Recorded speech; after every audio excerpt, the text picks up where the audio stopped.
Looks like Timaeus isn't here today.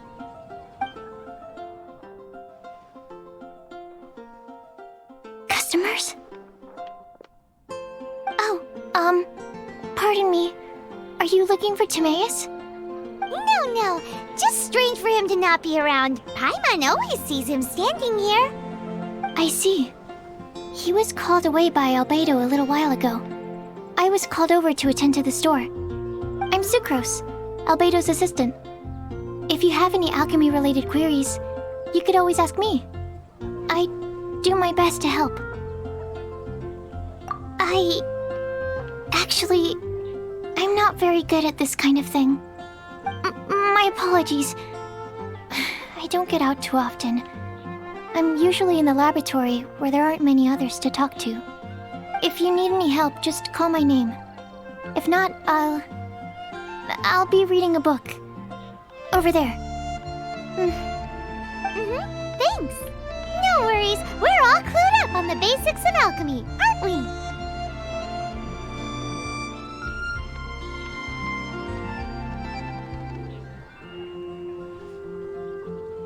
Hey! Aren't you the legendary traveler? The one who repelled Storm Terror?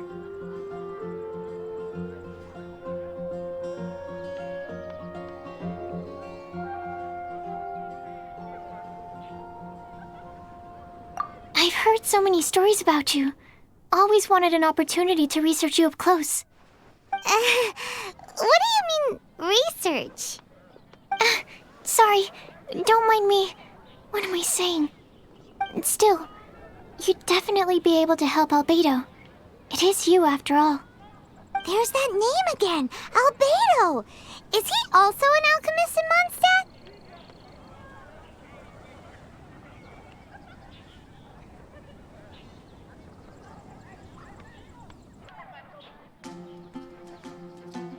Apologies. I never introduced him.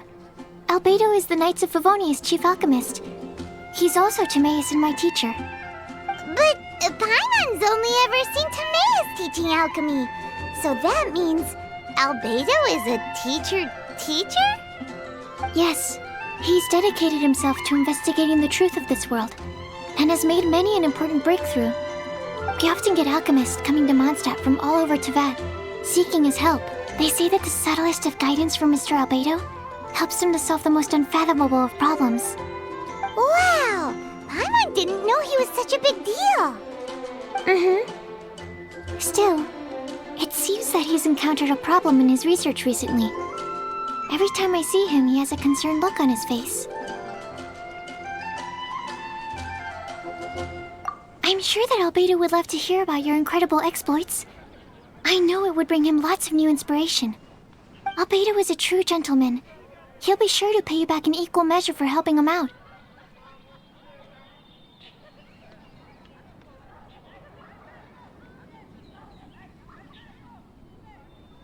I don't see why not. Testing the limits of living beings' capabilities is one of Albedo's areas of research, after all. Albedo and Timaeus will be conducting research in the mountains right now. I'd love to take you both to see him, but somebody has to attend to the store. I'm afraid you'll have to go to the entrance to the pass and look for him by yourselves. Look out for a refined gentleman with the presence of a true scholar. And... sorry.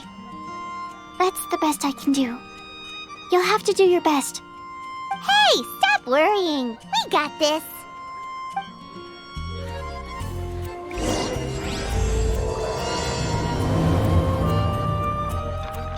Sucrose is a whole lot less nervous once she gets talking about alchemy and research, huh? Is that what all researchers are like? Anyway, let's go and look for Albedo.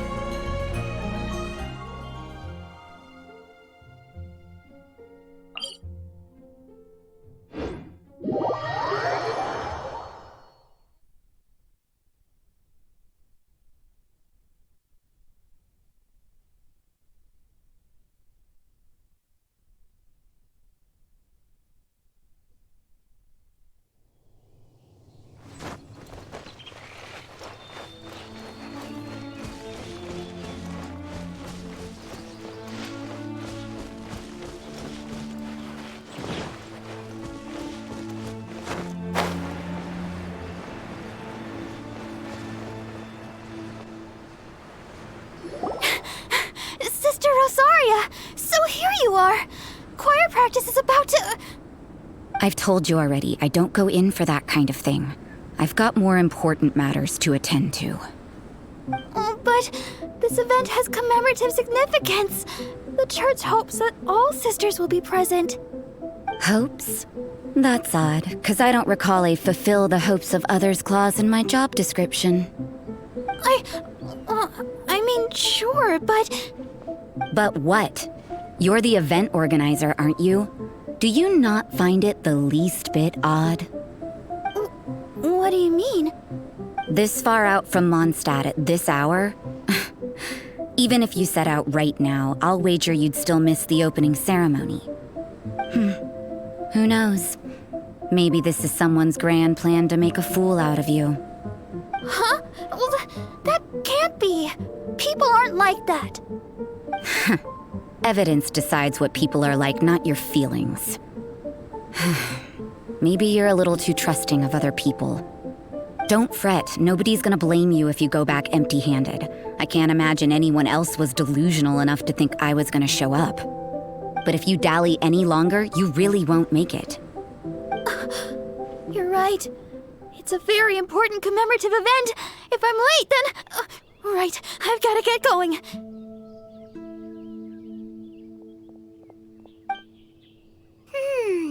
Seems like that sister's an expert in making people believe anything she wants.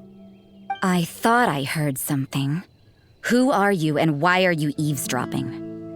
We'd better watch out. She seems like a dangerous villain, or a trickster at best.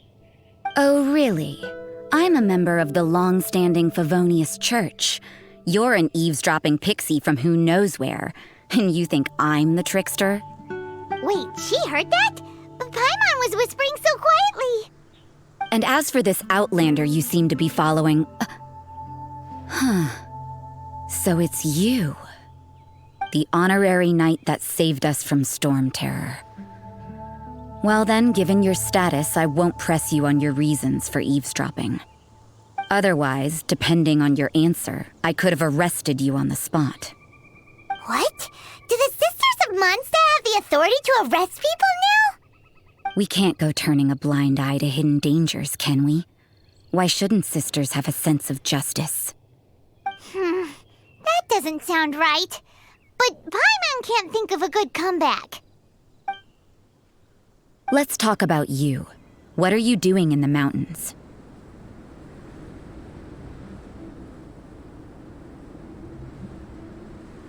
If it's him you're after, I made a point of noting his tracks. Many people have made their way up after the snowstorm. Let's hope they're still there. So, are you also looking for him? No, this is just a professional habit of mine. I sensed elemental traces in these tracks. Never hurts to be vigilant.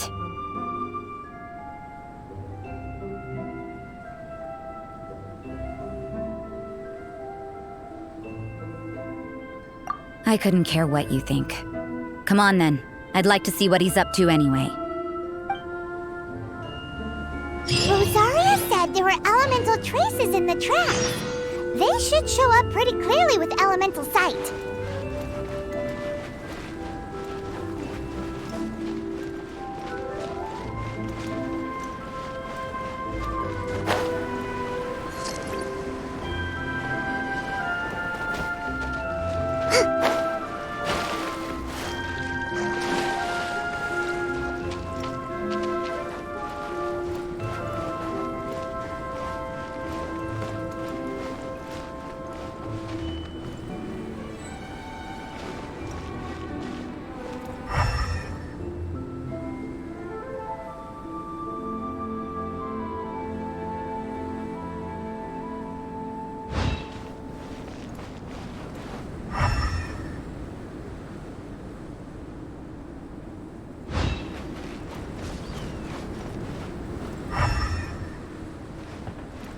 You know, little pixie, your ability to appear and disappear at will is very interesting. Yeah? After committing a crime, you'd be able to leave the scene without a trace. You're so suspicious. Why is Paimon a criminal in your example?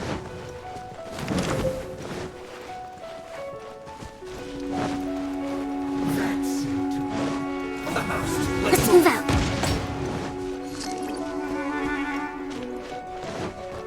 Ooh, it's getting colder and colder. Rosaria, aren't you freezing? Me? I'm alright. I got used to operating in adverse conditions a long time ago. Huh? Seems like there's more to being a sister in the Favonius Church than Paimon realized.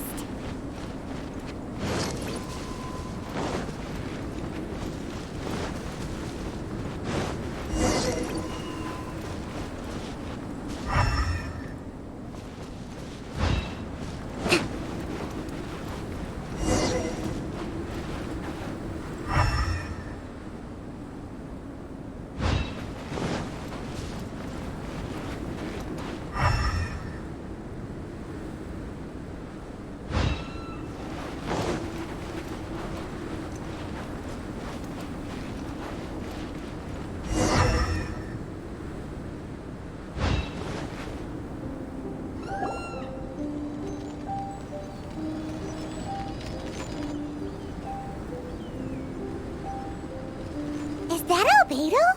Why would he hang around a place like this? The word on the street is he loves painting. He'll hang around anywhere for a good landscape. The views and scenery here are pretty good. Potential paintings everywhere you look. But can't he see those hilly churls? Isn't he in danger?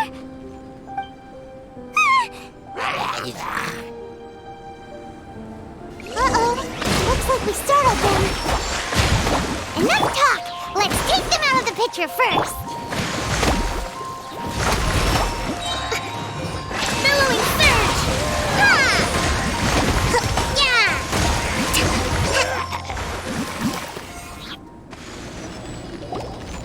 Who are you? Why did you alarm them? Thank the gods I'd already completed my painting. Would have been a shame to leave these particular hilly churls unfinished.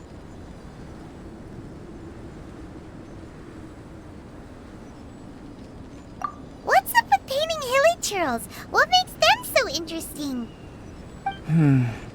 I'm afraid the answer isn't easy to explain. If you'd like to have a look at my painting, it may give you a clue.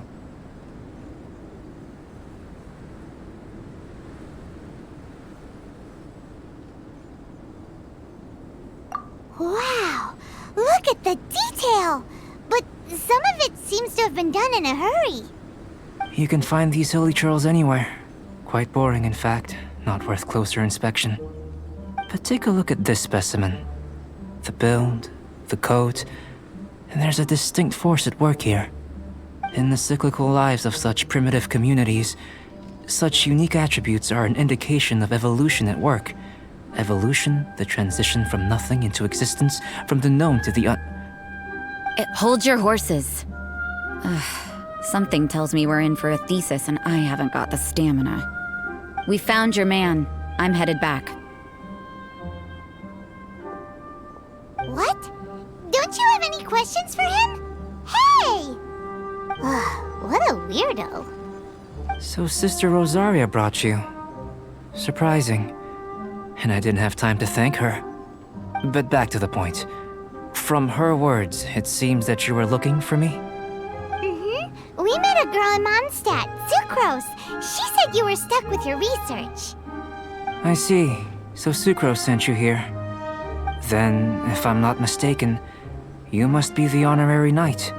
You've got the whole of Mondstadt talking. I've heard a bit of everything. Your actions during Storm Terror's attack, your elemental control, and quite a few other mysterious things. I'll skip to the conclusion. There's only one possibility after all. You came from afar. From another world, correct? Excellent. If I could procure your assistance, I think my research would benefit enormously.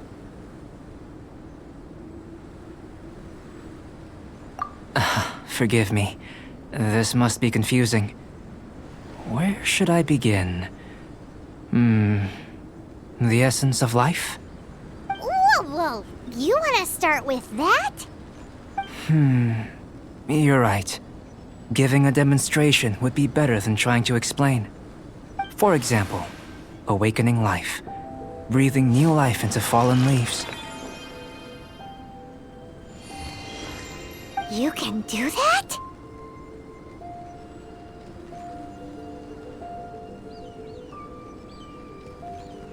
However, I have a particular seed in my possession.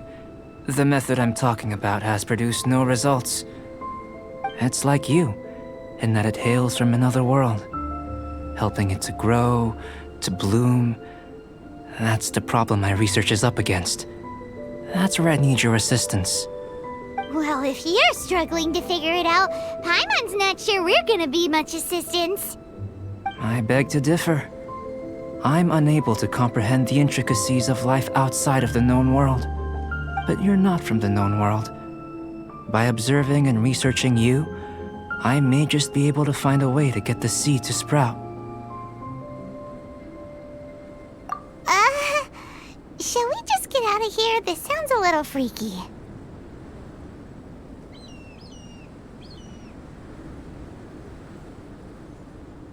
It's possible.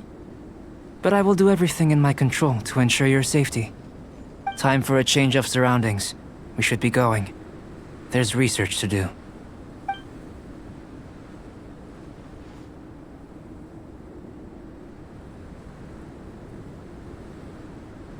Albedo and that traveler seem to have hit it off. Takes a weirdo to know one, I guess. I wonder, does this constitute a risk to Mondstadt?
A question. After the seed sprouts, will it grow into anything? I don't know. But I feel the importance will lie in the method, not the endpoint. Using alchemy to awaken otherworldly life into that would constitute a big leap in my understanding of the essence of life. After awakening, even creation may be possible.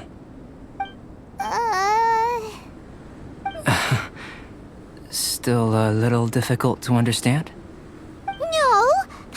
Got a brain. But what's the seed gonna become? Isn't that more interesting than whatever it was you were saying?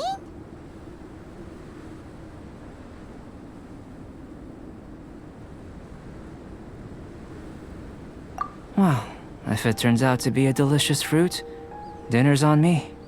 Yay! Paimon's holding you to it.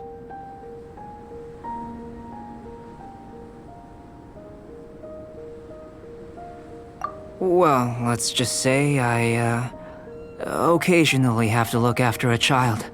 Another lengthy explanation, I'm afraid. I suppose it's one of the few non-alchemy related disciplines I'm any good at. The subject of my first research was the elements. In this world, manipulating the elements requires a vision. Though I can't see anything resembling one on your person, how you're able to freely manipulate elemental power is something I'd like to ascertain. I've got a few questions in that regard. Firstly, do you have any extra organs? A second heart? A fourth stomach? Things of that nature.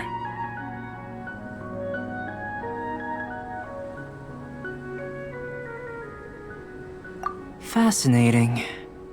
And this floating child is connected to your body in some way? What a stupid question! Can't you see the gap between us? And another thing, it's Paimon, not floating child. I was merely considering the possibility that you were an external organ. Perhaps there is some invisible force connecting you. Oh, that rules out that possibility. I wonder, did Paimon guide the elemental power to you? But that would mean that Paimon's elemental power would be enough to break through a mountain rock at least 10 meters thick, or cause the waterfall south of Springville to flow backwards. No, that definitely can't be it. Hey! How would you know anyway? In that case, it would appear that there's no obvious difference between the composition of your body and that of the humans in this world. Given that there's clearly a discrepancy in her research, it seems that only experimentation will yield the answers. Firstly, this mysterious elemental power. I'd like to examine exactly how it manifests externally. Let me lure a few slimes to the area. Perhaps you'd be able to defeat them, using whatever method comes most naturally to you. Huh? Doesn't seem very sciencey. Direct and clear observation are imperative to a good experiment. This is just a simple exercise. Naturally, if you require a greater challenge, we could bring in 6 Oceanids. Slimes! Slimes are fine!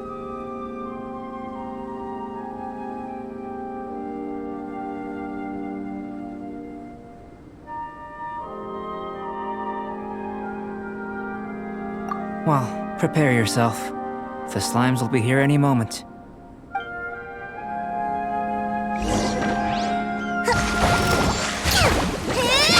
Allow me! Don't waste my time. Rude. Your life is mine. Eat this!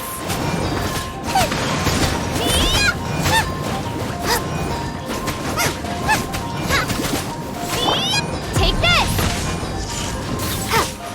Bellowing thunder! Yeah! Ha! Torrent, bring refuge! Yeah!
Great work. Did you feel anything out of the ordinary? If you're injured, I have a few emergency potions ready.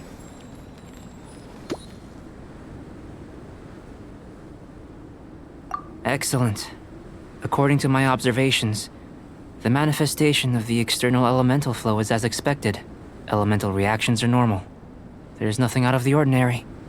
Now that we know that the external flow is manifesting normally, let's test the internal flow.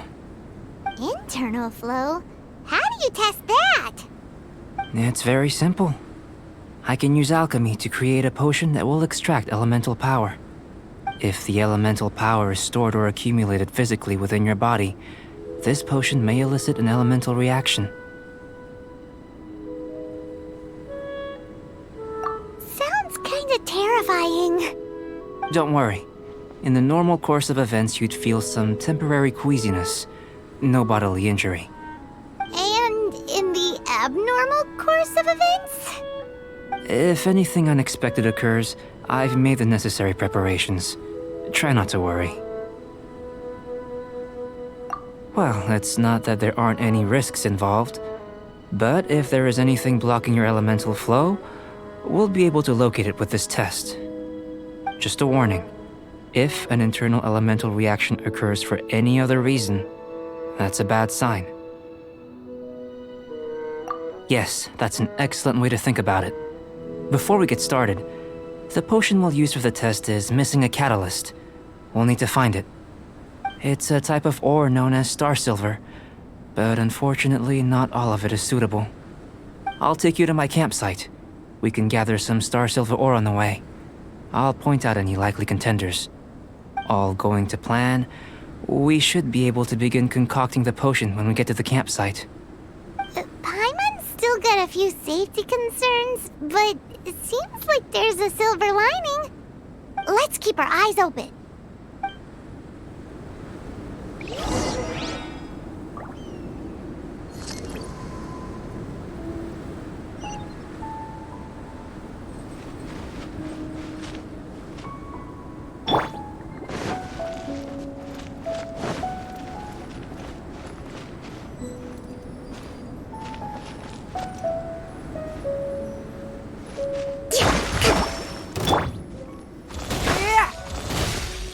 Here, should do for catalyst purposes.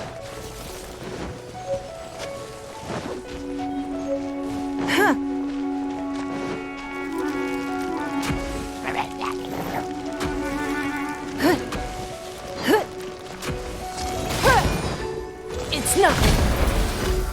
This one, usable with a bit of polish.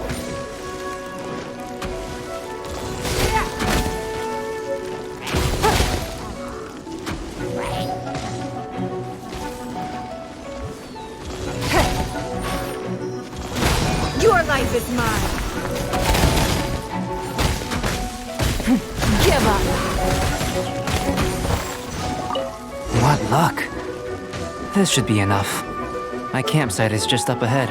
I'll lead the way.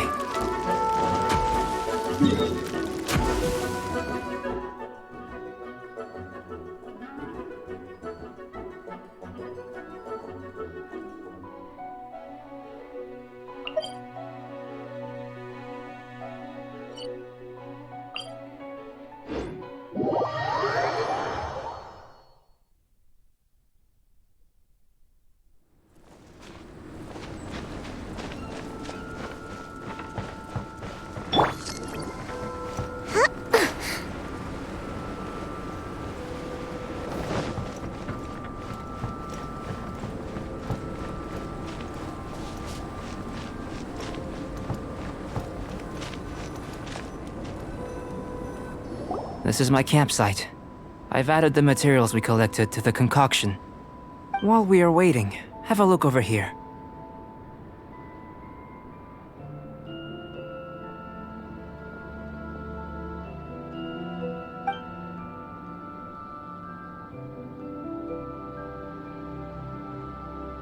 My assistant Timaeus here is helping me with my research.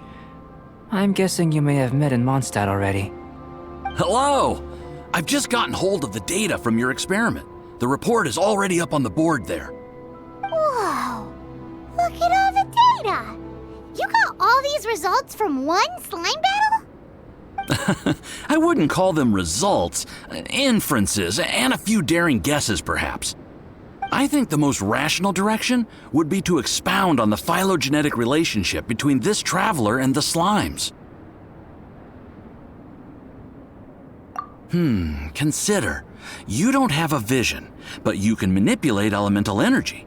The slimes don't have visions either, yet they too are able to manipulate the elements. Following this line of thought, I'm sure we'll be able to establish a basis in fact. Not bad for a point of entry. But strictly speaking, slimes are elemental life forms. In other words, beings consisting entirely of the elements. A cryoregisvine, or even a whopperflower might be a better analogy. But tracing back the phylogenetic relationships between plants and animals, you might have to trace back to the world's origins. In that sense, things might get difficult, don't you think? Yes, sir. That sounds correct. After all, we've got our primary data already. This traveler is a visitor from another world. If it turned out that she did have a phylogenetic relationship with this world... Now that really would be something, wouldn't it? Ah, it would. Apologies. I was so excited to get the data. I'll slow down a bit next time. Speaking of data, to complete our research, we'll need some more. I'll be conducting analysis here for the time being. If you're keen for an update, just come and find me. Great, I'll leave you to it.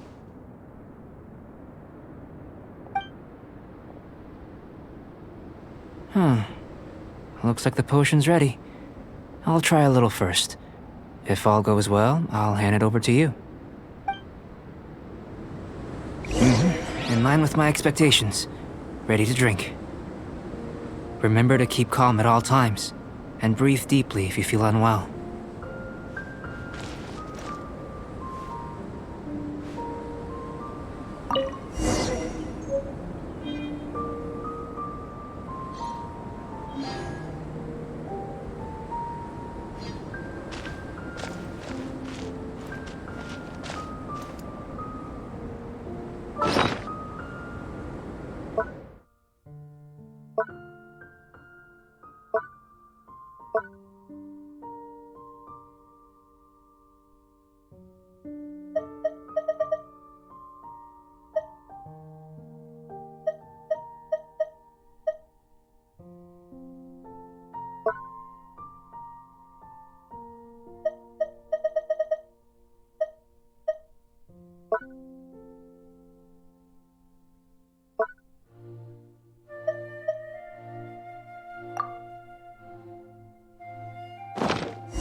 Tasty? You've got a funny look on your face.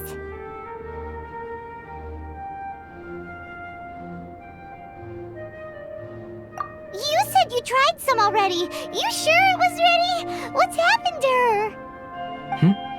Oh, this was the result I was expecting. And a very positive one at that. This potion channels elemental power into the body. Under normal circumstances, a repelling reaction is to be expected. But if the internal elemental flow is unimpeded, you'll only experience momentary discomfort. Once the flow is complete, there won't be any other effects. So you knew you'd be sick and still drank some? It was my own concoction, of course. Only natural for me to be the guinea pig.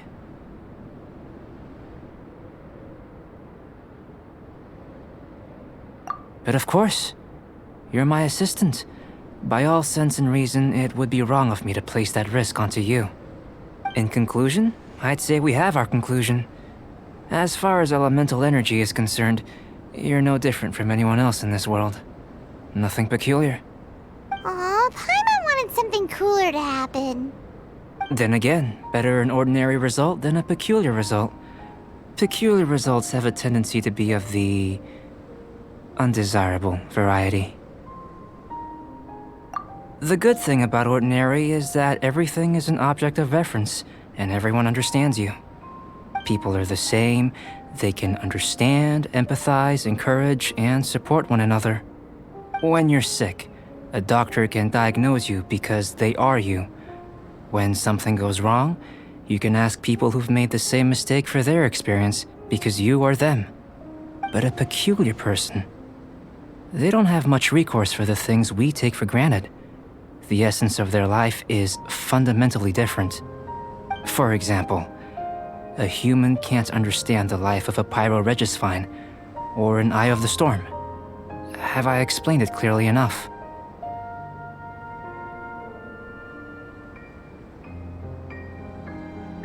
To sum up, this has been a positive outcome. Going forward, you can use your elemental power without fear. Timaeus, the results of the new experiment are out. If you could see to collating them. Just a moment, sir. I'll handle it. Oh, you gave me a lot to consider. Really stretched my limits. I'm thinking a lot clearer now. Having you down as an animal wasn't very precise of me, but starting with the premise of an elemental life form, now that was... Not bad. I think it's an interesting line of inquiry. Whatever the truth of the matter, I'd like your research at the fore as opposed to my judgment.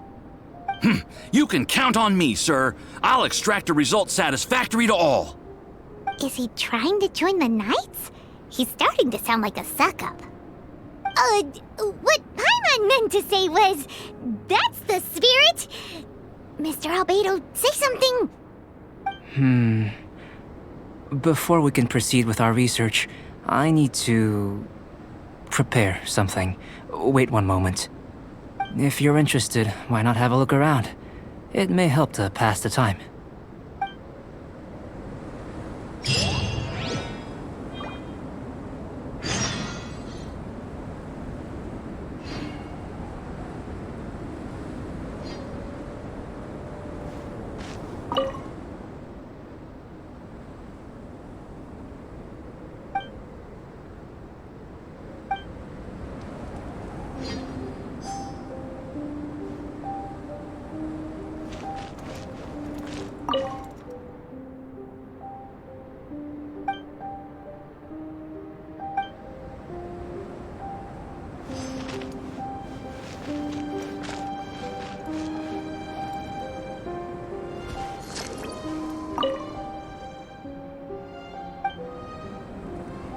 Here comes Albedo! Let's go see him!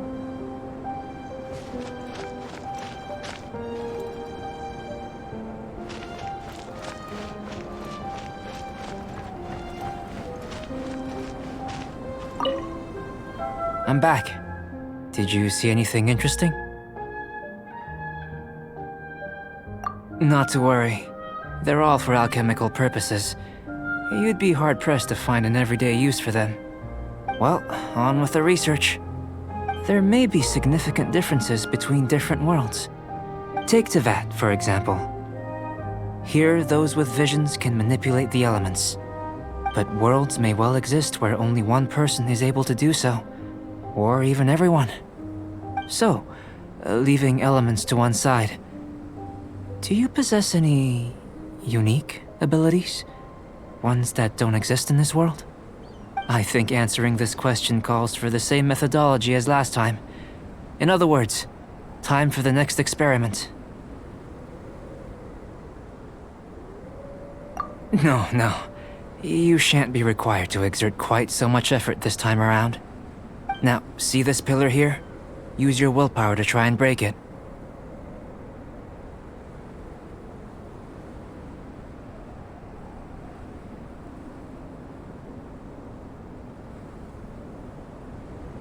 You think Paimon knows how to do that stuff? That was your best effort? Well, can't be helped, I suppose. Have you tried using your elemental power with food? I don't mean for cooking as such. Rather, channeling your power into the ingredients themselves. I'm curious to see how the taste and texture respond. It may even help with proliferation.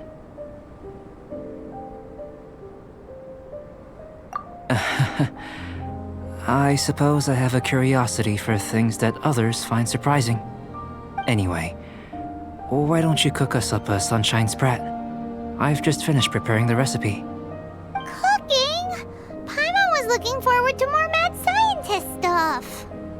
Not only is this recipe a staple for me, it's also worth experimenting with and highly nutritious. Paimon bets you're just hungry. That does sound yummy, though. Okay, Paimon approves.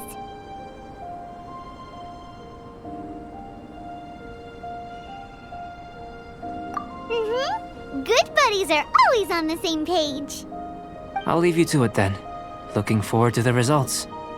If there's anything left over, maybe Timaeus can finish the last morsels. Paimon doesn't think we'll have that problem. How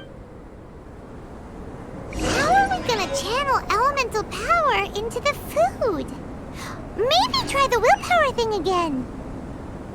Where does it get these ideas from anyway? Let's just do it the old-fashioned way.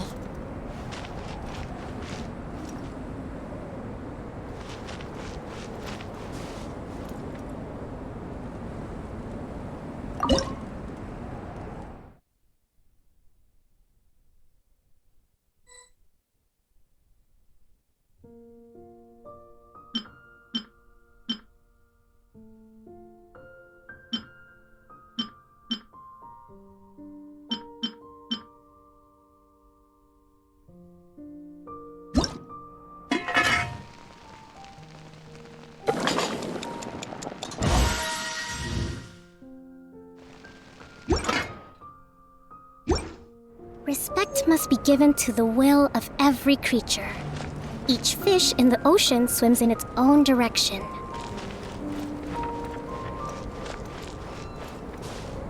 That was fast.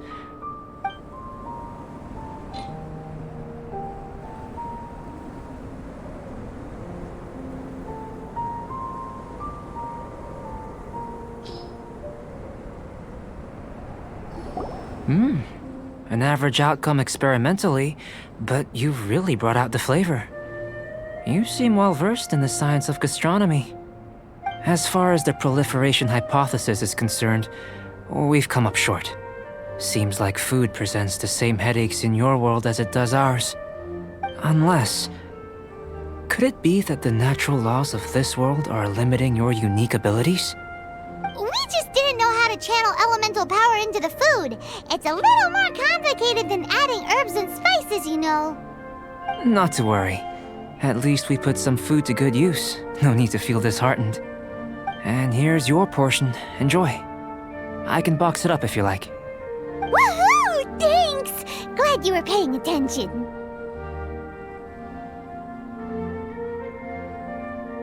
I can tell that you're good friends. Paimon was keeping an eye on you and your safety during the whole experiment. Not that Paimon would have been able to do much if things had gone wrong. But anyway. Hey! You were being nice a second ago! But you do have tasty recipes, so Paimon forgives you. And you're right, we are good friends. You have good friends too, right? Good students? Yes. I'm fortunate too, I suppose. Anyway, moving on to the next experiment. There are all manner of alchemical items here. Keeping them in their proper place is a challenge at the best of times. A while ago, I had the misfortune of misplacing a batch. I managed to retrieve the majority, but 2 vials have been evading me. Animal crystal fly elemental extract and electrohypostasis powder. Paimon's barely finished eating and you want us to go gathering again?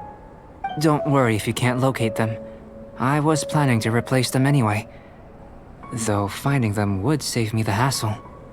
If you had, say, a superpower, like night vision or vibratory sensing, lost property would be a thing of the past. I must have dropped them somewhere in the area where you were looking just now. So, guess we'd better take a look. Oh yeah! You could use elemental sight!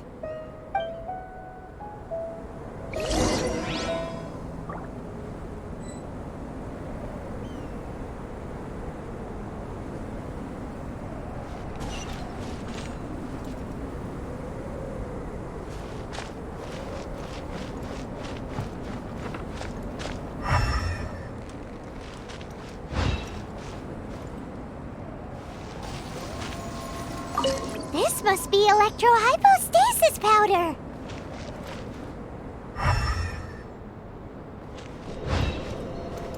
The extract of an animo crystal fly can only be animo elemental energy, right? This has gotta be it. Still in one piece. Good thing the vial's so strong. Goodness, you managed to find them. Incredible. 1,000 thanks. I'm wondering, this elemental sight, this is what allowed you to locate the items and find me here on the mountains, correct? Yep. Guess it does sort of count as a superpower, huh? Unfortunately, though elemental sight is seldom seen, it is not unheard of in Teyvat. Only a never-before-seen otherworldly power would be of benefit to my research.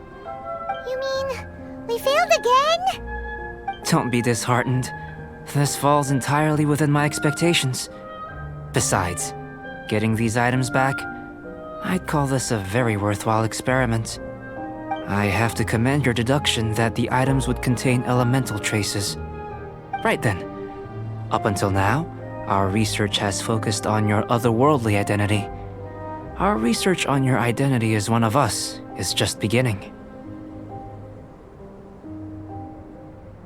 In essence, the differences between humans are reflected in our intellectual and physical capabilities. Let's start with physical. Looking out from where we're standing, can you see what Sucrose is doing? And if you jumped from here and landed on that cliff, the one over there, could you see her then? So what about if you planted a single blow on the mountain face here, and it burst into 1,000,000 fragments? Then could you see her?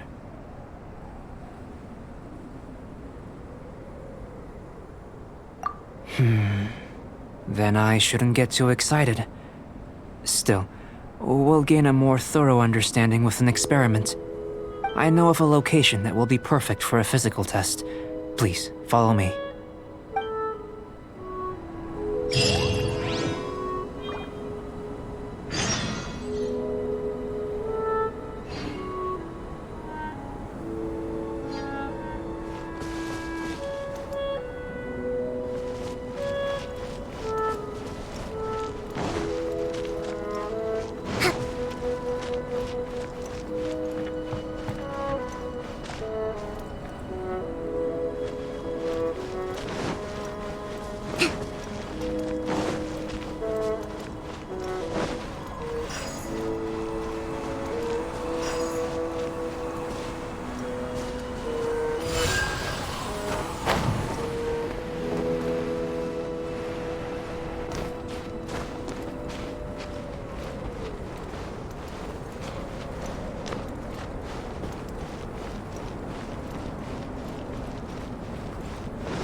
You want us to jump?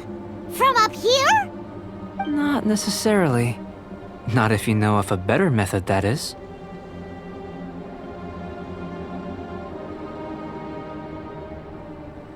Whichever method you choose, the experiment will end when you reach the opposite shore of the lake.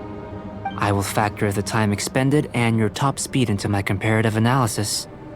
The opposite side of the lake. So, we're gonna be swimming? Without limitations, we complete tasks intuitively, using the method that seems most rational to us. Some of us would be unable to stand the icy waters. Others might find the whole thing rather refreshing. No matter what choice you make, It's all a part of the experiment. For me, every detail is invaluable to the research. Then if you would, please, I eagerly await the results. Wait a minute! While we're busy testing, what exactly are you gonna be doing? Me? Recording data, responding to risks, providing, emotional support. So if we do decide to go swimming, you gonna dive in with us? No. Unless you're thinking of conducting competitive research? Oh! Forget Paimon said anything.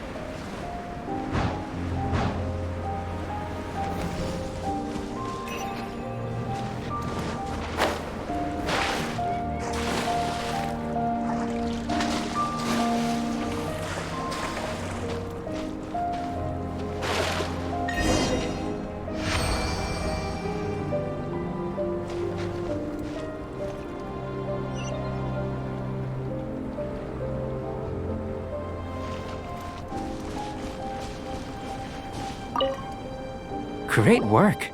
I've never seen a performance quite like it. Your reputation precedes you, Traveler.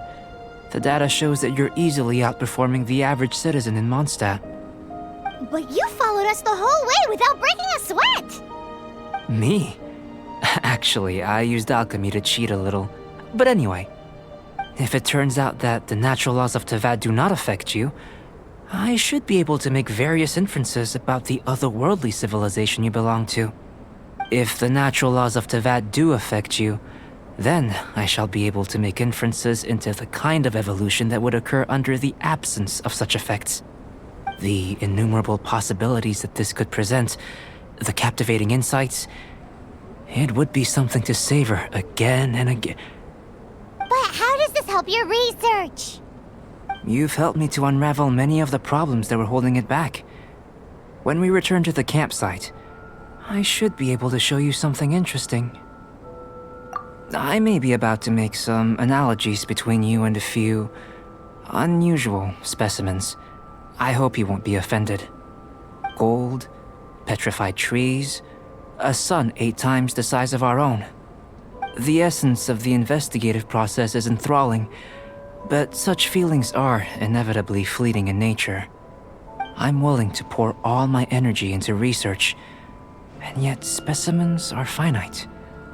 As the unknown transitions into the realm of scientific understanding, the feeling of enlightenment is lost. All these things that start out as objects of fascination end up possessing the prosaic mundanity of a sunsetia or a sweet flower.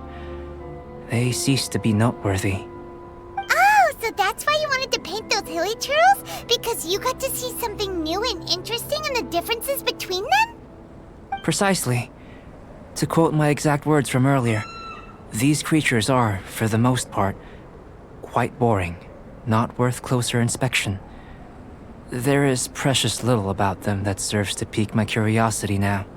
So after all these experiments, are we gonna be, boring to you? Like some basic draft of a sketch? Of course not. You have been of great assistance to me, and I will remember this friendship for a lifetime. Now, before we head back to the campsite, there's one more experiment. Intelligence. Follow me. There are some other ruins nearby.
I imagine you must have encountered more than a few conundrums during your travels. I'd like to observe your intelligence by means of a practical test of your capabilities, much as we did for the physical test. I'd like you to explore these ruins and return with your findings. There are 2 puzzles located at the far ends of the ruins. After completion, you should be able to activate the mechanism in the center. As with the physical test, there are no restrictions. Everything you do is an action I wish to observe. A tried and tested adventurer, I see. So, let's see you in action. Start wherever you like.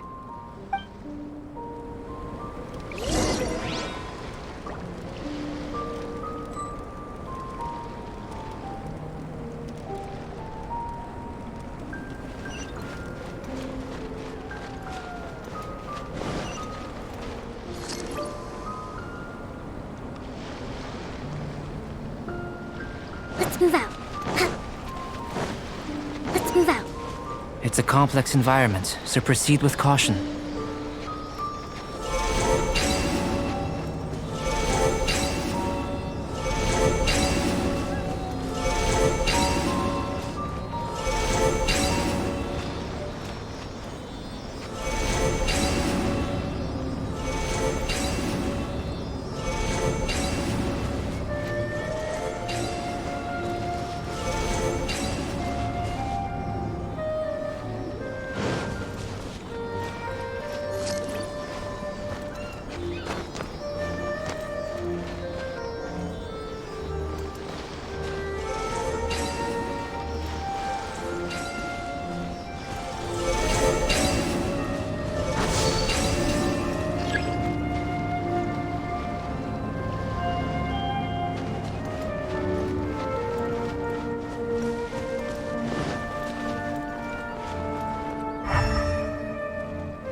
Sealy like these are a common sight in the mountains. Returning them to their rightful places is up to you.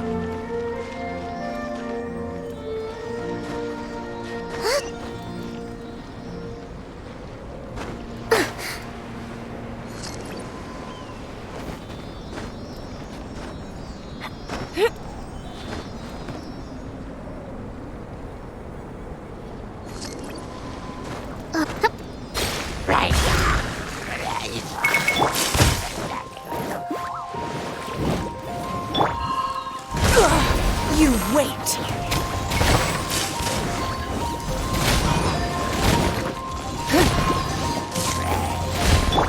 Out of the frying pan, into the fire! It's nothing!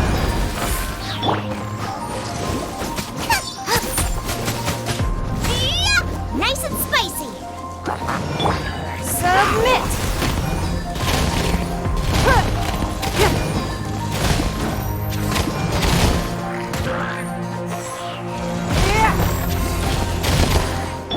Boba, get them!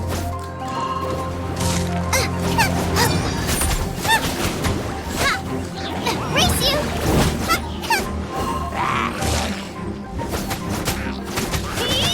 Nice and spicy! Don't waste my time. Blood repays blood.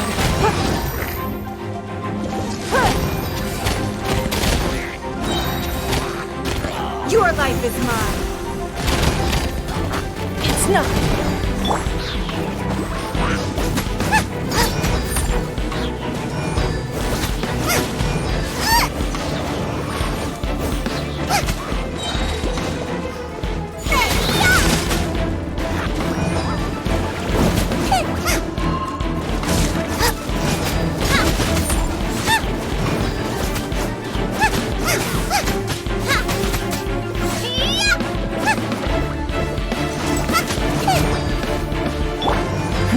Give up.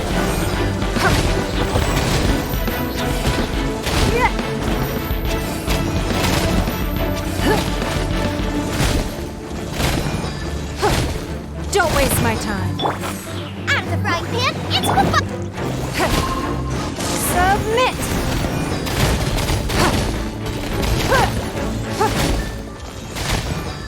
It's nothing. Boba, get them!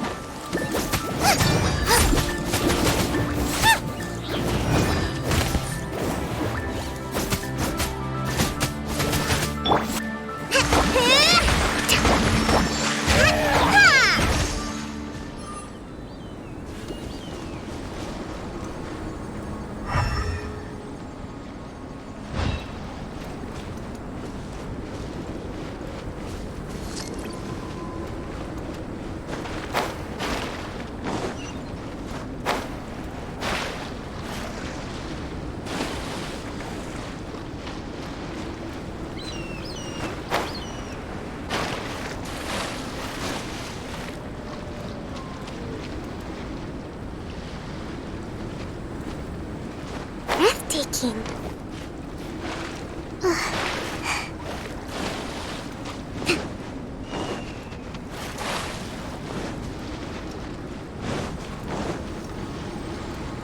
Let's move out.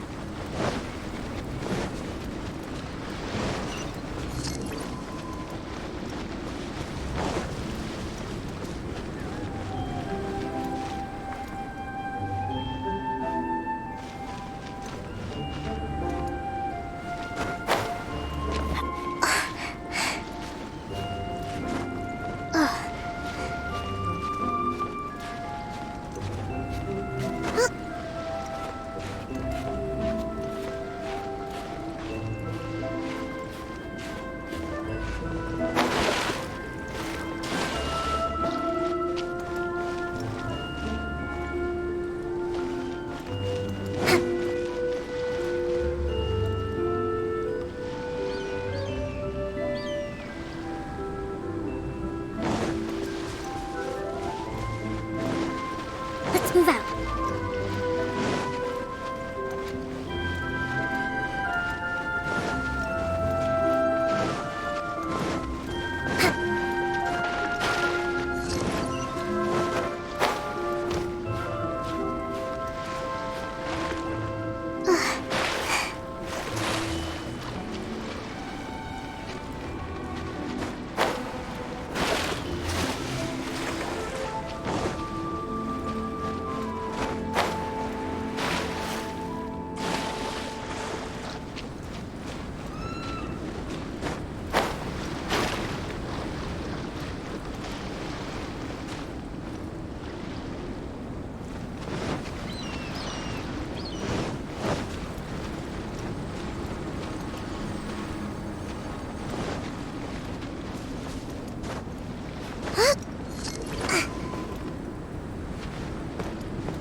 Nice and spicy!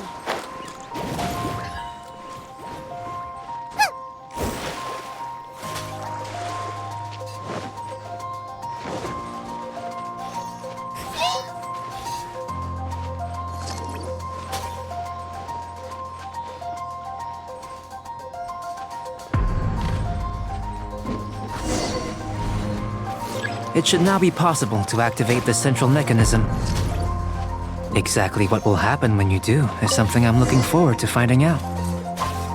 Hey, Oh, seems that the water level has suddenly decreased. We should be able to see what's in the water now. Let's have a look.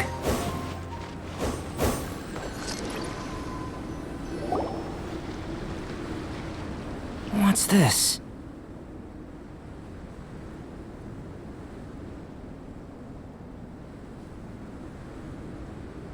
To the best of my knowledge, these belong to a script of some kind. They can be found all over Teyvat, but they've never given up their secrets. There's still a lot to learn about them. And as for why they should ever have come to rest here, a true mystery. Let me make a copy first. I'll make time to go over them in greater detail after our research. another thing for the don't understand list. Unsolvable mystery this, weird experiment that. It'd be nice to get some cool results for once. Seems like if you want the reward, you gotta pay the price. I've truly gained a lot from all this. Comparatively, the little reward I can offer is too small to mention. Let me return to the campsite first. By the time you get back, I may just have a fleeting miracle for you to witness.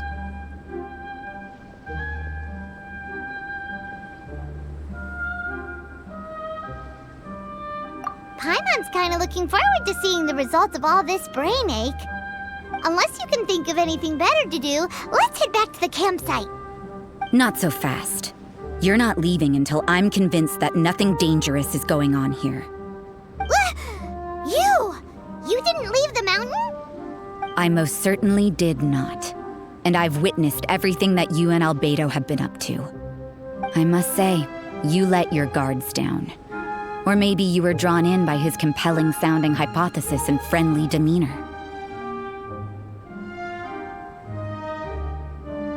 Taking orders from a complete stranger, drinking anonymous potions, participating in all kinds of strange experiments? I'd sooner believe you were tricked than that you would be so naive. Or perhaps you were colluding from the beginning. Sister Rosaria's guard's so high, she can't even see over the top of it.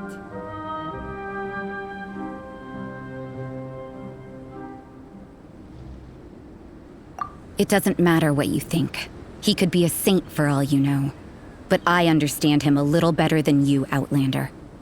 I'm only concerned with one thing. Whether his alchemy has transformed you into something more sinister. No way! Paimon would have sensed it. And anyway, he didn't even use any alchemy. With an alchemist of his level, you wouldn't sense a thing. In any case, I'm not about to let a potential threat back into Mondstadt. So, what are you gonna do?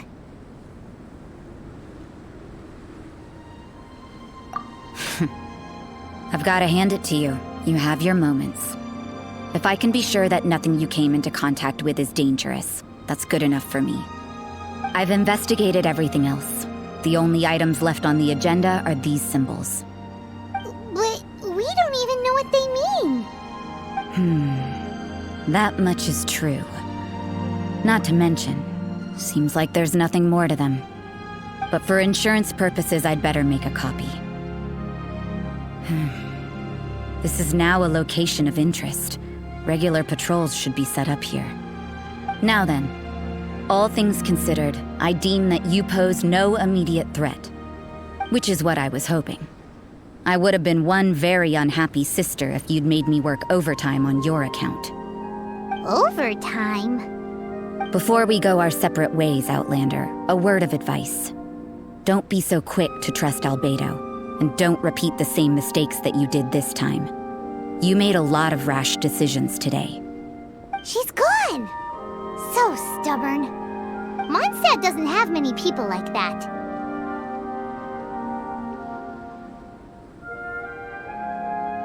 Huh. Never mind her. Let's go see Albedo.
You're back. Good timing. I've just about reached the conclusion. You took quite a while. Did you get held up on the way back? Time for the results. We got a myriad of data today, and it was very difficult to finish all the research in one go. But the integral preliminary conclusion that I can offer you is you're very much like a human from this world. You couldn't tell that just by looking? We spent all day working our butts off for that? Please, I understand that this may have seemed self-evident to you, but in fact, nothing in this world should be taken for granted. Have you ever considered that the world of Teyvat may have a natural hostility to Outlanders? I mentioned the natural laws of this world. You're able to converse with me here without consequence, and nothing seems amiss. But it's arguably a small miracle. The only other life form that, like you, has come here from afar is the seed that I mentioned. Under the effects of Tevat's natural laws, it isn't even able to sprout, let alone bloom. But after I observed you, I had another idea. Imitating you helped to inspire my alchemy. And so... Whoa! It looks like something's appearing! the transition from nothing into something, from shoot to stem, and now to fruition. Is not nurturing otherworldly life also nurturing the world itself? Aww.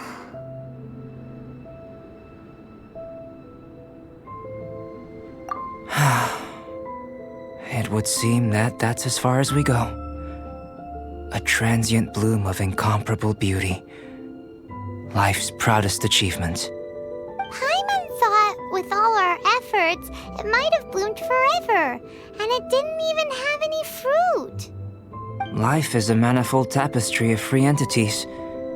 Its value shouldn't derive from how long it stays with us. Even a momentary burst is precious. A short life can be well lived. A life lived efficiently, lived to perfection, is necessarily one unburdened by loneliness. So, do you understand what I meant about us conversing here arguably being a small miracle?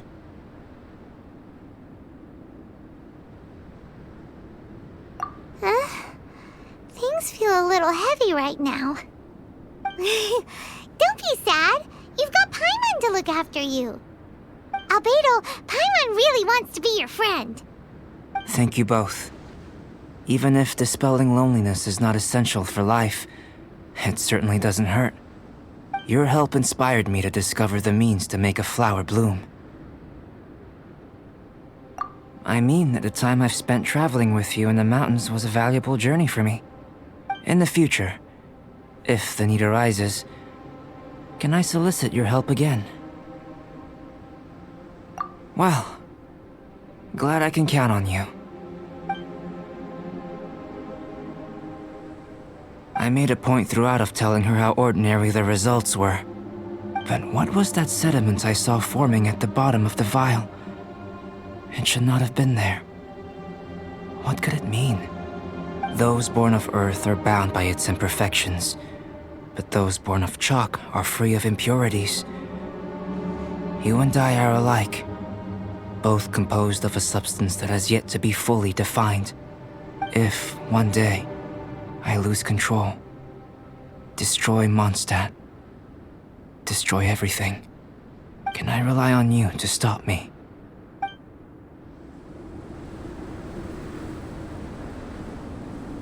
Hey,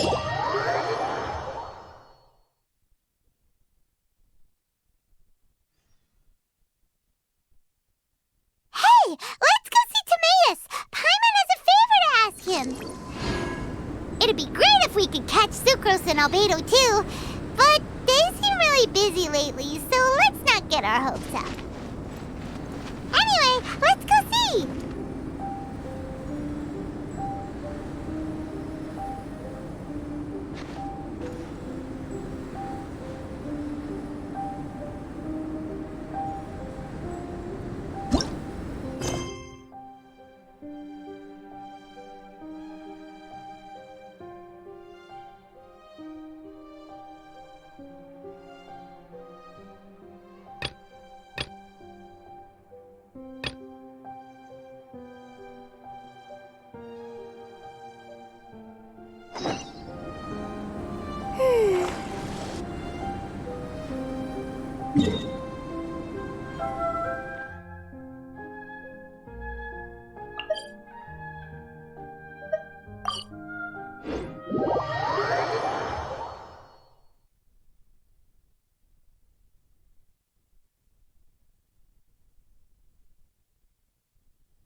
Such fortune.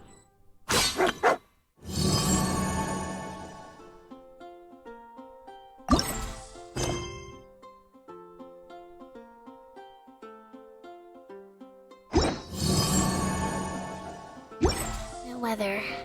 Care for a walk?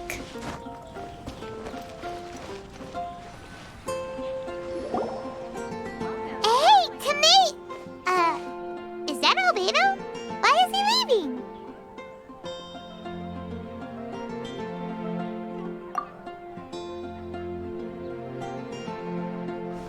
Hey, it's the Traveler and Paimon. Hello, you two. It's been a long time. Were you having a really serious discussion right now or something? Just a regular catch-up. We meet here once in a while to go through any recent developments in our research projects. So we just missed him! Maybe we should have hollered to him. He didn't look in the best of moods just now, though. Was he upset about something? If so, he probably wouldn't have been in the mood to help out anyway. Upset? You mean Albedo? Yeah, he wasn't looking his usual self. Upset. Uh-oh. I wonder if... What are you looking at me for? I wonder if Timaeus' research topic is so boring that Albedo finally snapped. Surely not. It's not that boring, is it? Nah. Anyway, Paimon wanted to ask you for a favor, Timaeus. A favor? Well, sure. How can I help? Well, Paimon found a bunch of super-duper sweet Sincerias in the mountains the other day. But if Paimon eats them all, then they'll all be gone, so Paimon isn't ready to finish them all yet. Paimon was thinking maybe you could make a device that you put fruits in and it turns them into juice. That way, they'll be preserved for as long as Paimon needs. Oh, yeah, I'm afraid that sort of thing is a little... Huh? Seems pretty straightforward to Paimon. Can't you do it? Paimon, I'm afraid you've entered into the realm of the weird and wonderful with this one. Okay. So how about you, Sucrose? Any idea? I'm sorry. It doesn't sound like it falls within my area of expertise. I could give it a try if you really want, but I'd probably just end up giving all your precious fruits arms and legs. Whoa, your tone is so calm, but your words are so terrifying. You'd think I'd be used to this by now. Well, as you know, my focus is on bioalchemy. Besides, keeping things fresh forever is just not possible. If you just wanted to modify certain properties of the fruit or their seeds, on the other hand, I'd easily be able to help with that. Alchemists usually focus in on their own research areas. Take us, for example. Timaeus, Albedo, and I all have very different research foci. Paimon, your idea is very imaginative, but it's beyond Timaeus' and my ability. I don't think even Albedo can make such an incredible device. After all, alchemy is not mechanics. There is a big difference between the two. Huh? Well, excuse Paimon for overestimating the power of alchemy. In fact, before Albedo showed up, everyone in Mondstadt thought alchemy was useless. Of course, we know better now. But even then, I have to admit, alchemy is only one of the many wondrous arts in the world. It's certainly not some kind of all-powerful magic that can simply take a substance and preserve it indefinitely. Sorry. That wasn't meant as a criticism against you personally.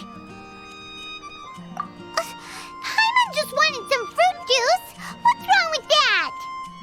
Oh, of course, these are just Timaeus' and my subjective opinions on the matter. If you're really intent on pursuing this wondrous device, you can try your luck asking Albedo. But I wouldn't get your hopes up. If he has no idea how to make one either, you'll have to give up on the idea. He doesn't seem to be in a good mood today, though. What if he ignores us? He won't. Albedo is not that kind of person.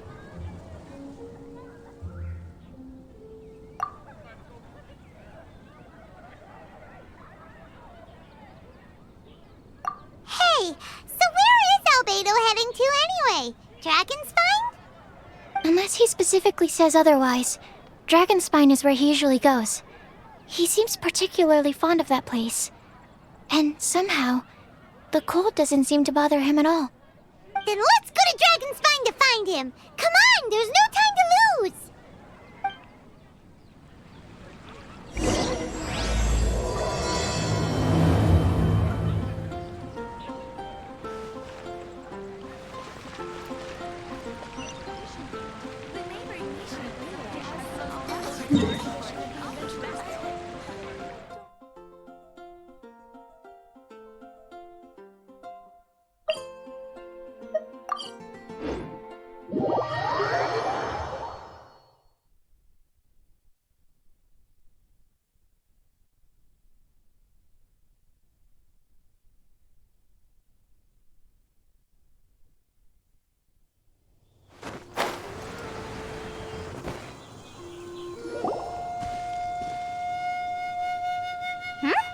This looks lively. What's the occasion? Let's go and have a look. Hey, Traveler and Paimon. Fancy meeting you all the way out here. Amber? Cyrus? Halid? What's everyone doing at Dragonspine? Don't you mind the cold? Oh, the Traveler is joining us too. Oh, great! Fantastic! Wonderful! The more the merrier. I agree. I feel much better with the Traveler joining us. Definitely the kind of person you want to have around in a tight spot. Oh, right! Paimon remembers most of these people are from the Adventurers Guild. Then again, it seems a certain Outrider is joined too. Allow me to explain. The Adventurers Guild is holding winter training on Dragonspine. As you know, our members have varying levels of adventure experience. Dragonspine is an excellent place for budding adventurers to challenge themselves and improve, but it's dangerous to go alone. So, we made a plan for senior members to pair up with junior members. This way, everyone can experience training on Dragonspine together under safe and controlled circumstances. Now, every adventurer can progress together. I've been working on this grand plan for half a year now, and it's finally coming together!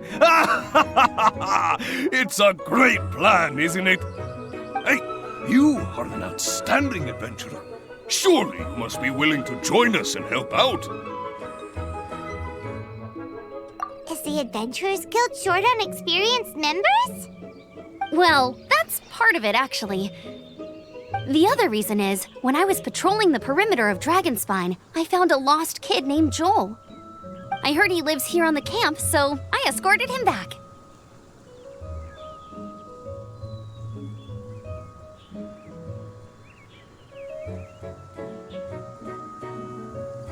I know. Joel's father went missing.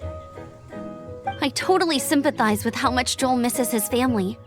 Dragonspine is so bleak and deserted. It must have been so lonely for him here. Aw, Amber. Anyway, I wanted to do something to cheer Joel up, so I said I'd build a snowman with him. It's something he enjoys doing. It also gives me a chance to stay here for a while and help Cyrus out. Aw, really? Thank you. Let's go meet up with Joel then. Oh, I invited another friend of mine to join too. She should be here any second. She'll be perfect for this kind of thing. Hey, Cyrus, we've got to take off. Is that okay? No problem. Go ahead. I still have some final checks to make, so I will call you before we depart. Come and have some hot chocolate. You might just freeze.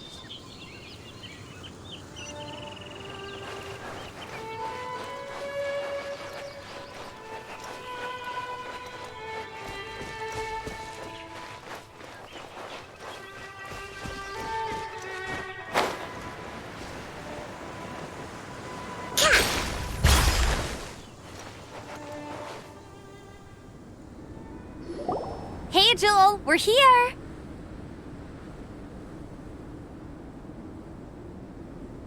Hi, everyone. I'm so happy right now. It's nice to have so many people to hang out with. Are you here to build a snowman too? Build a snowman.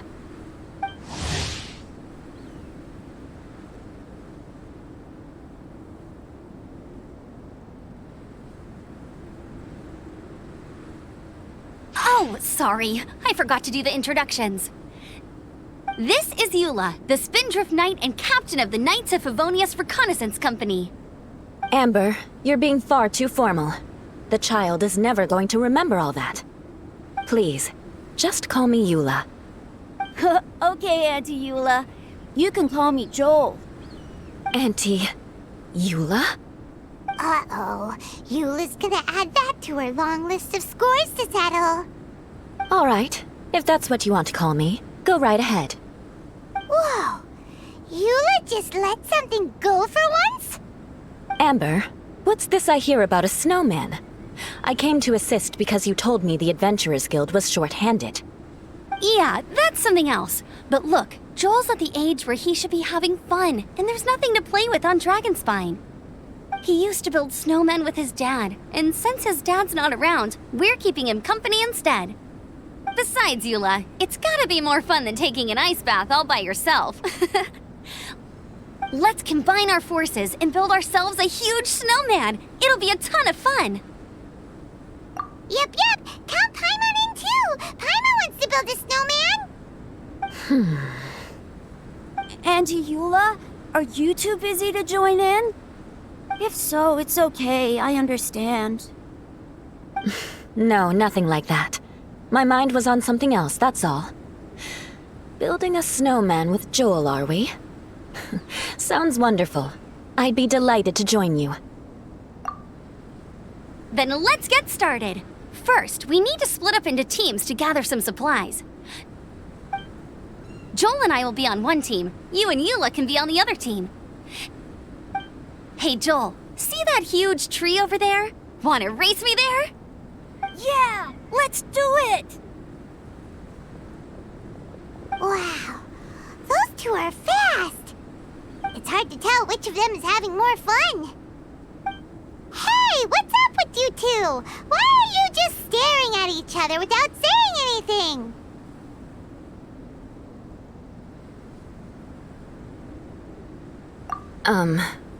Well...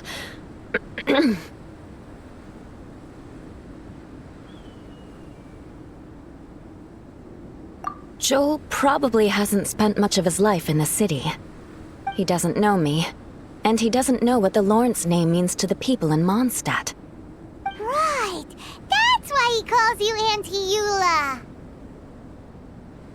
True. In his eyes, I'm just another ordinary person from Mondstadt. It was a surprise, but not in a bad way at all. Indeed. It's just... That's the thing. I'm a little worried that I won't be up to the challenge. I have never built a snowman before. My upbringing was very strict, so I never had the chance when I was a child. And after I grew up, of course, it's not the sort of thing I would spend my time doing. Oh no! Paimon's starting to feel sorry for Eula. You sound confident. All right then. Enough small talk for now. I see we have a member of the Adventurers Guild joining us. Greetings. We have a slight problem here. We've done a head count, and it turns out that we have an odd number of participants. In other words, we still have one instructor slot left to fill. How it happened was, we originally asked Fischl to be an instructor, but she was busy with something outside of Mondstadt during this period. So, we found another adventurer to fill in for her, but they still haven't shown up yet. Thank goodness you are here. Oh, hello. My name is Gerald. I'm a new adventurer. In that case... Fine. But for that, you will pay. Huh? Pay for what?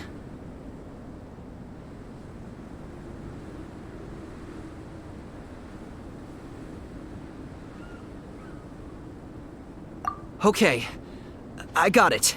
I'm ready and willing to learn. Good, good. Then everything is settled. Thank you for your help, Eula. If anybody else signs up later, I may have to ask for your help as well. Why did you give the spot to Eula?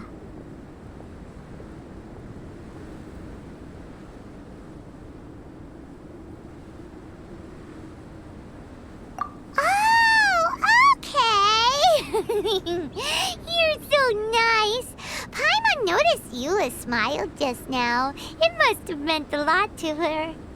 To be honest, Eula really is the best candidate for an instructor. Most people would find it hard to cope on the mountain because of the sheer cold, but not her! Oh, now Paimon gets it. This must be the whole reason why Amber got Eula involved in the first place. We were supposed to find supplies, but now Eula's busy with other stuff, and, Paimon doesn't feel like going around collecting things. How do you think Amber and Joel are doing? Let's head up the mountain and see what they're up to.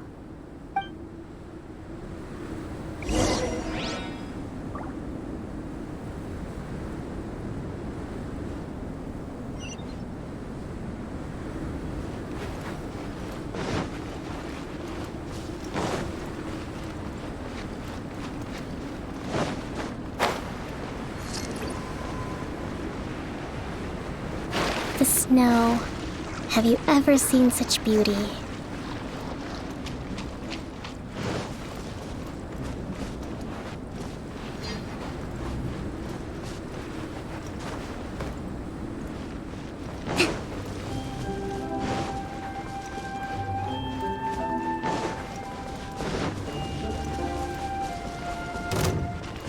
I'll put you on.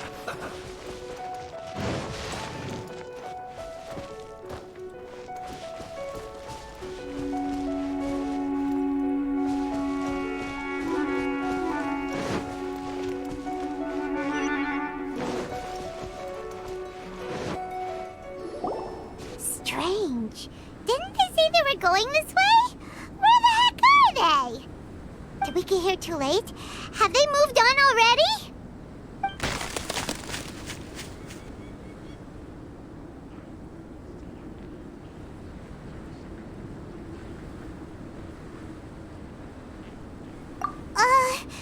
Could they be in danger? Hurry! Let's go check it out!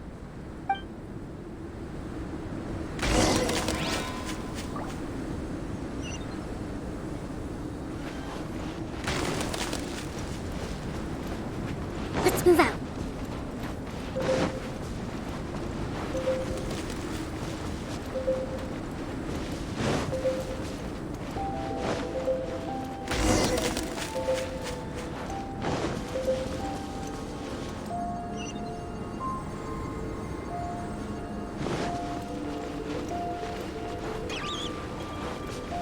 It's coming from that direction!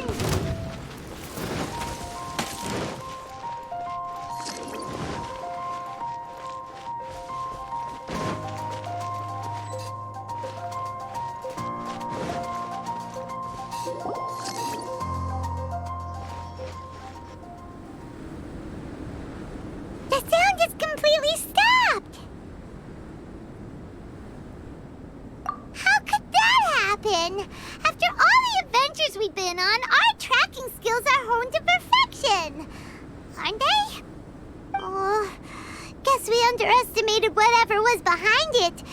But if that's the case, then what exactly are we dealing with here? I know that voice. Hmm? Huh? What brings you to Dragonspine? Oh, so it was Albedo all along!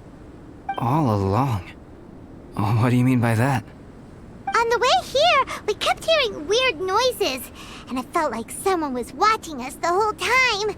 Turns out it was just you! Honestly, you really gave us the creeps. If you're bored up here, go find something useful to do. Don't go sneaking around scaring the poop out of people. The things you felt and heard could easily be attributed to animals, or bandits, perhaps. You should be wary at all times in this environment. There are all too many ways to sustain losses here if you aren't careful. So, what business brought you here?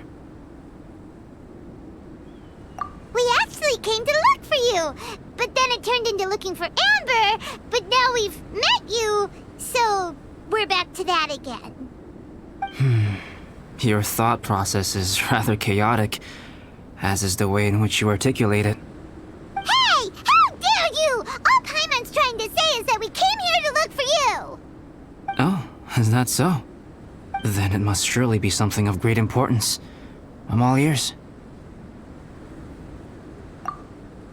He seems to be in a better mood than we thought, right? Does that mean Timaeus' stupidity doesn't really get to him after all? Huh.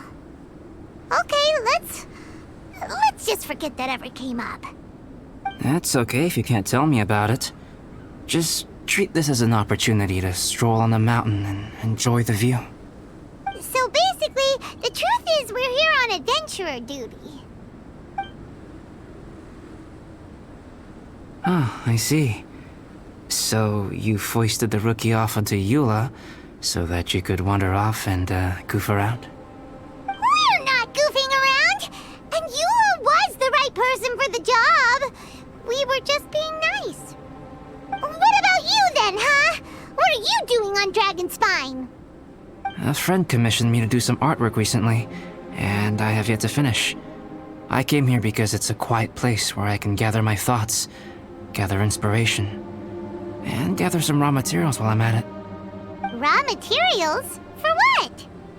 Paint. Star silver can be used to make high-quality silver paint. I just ran out of my previous batch, so I'll collect some ore while I'm here. Ore can be used to make paint? Yes, but you have to be selective with the specimens you choose. Even with a high level of impurities, star silver still contains fine silver-colored particles, but they lack luster, which impacts the color saturation of the pigment made from them. Paint made with such pigment is generally viewed as a fake or a defective product. Interesting. So, paint aside, can you talk about how you find inspiration? Paimon wants to learn. You want to learn to paint? No, not for me. For the traveler. Paimon wants the traveler to learn how to paint. During our travels, we sometimes have nights where there's nothing to do. It'd sure be nice to do something memorable rather than just sit around. Painting is a great example because it can capture a moment in time. So it seems like it's definitely a worthwhile skill to have. Yep, why not? Once you mastered it, you can paint Paimon. Not a bad idea. Well, since you two would like to learn more about painting, why don't you come with me to the campsite? I have painting materials there.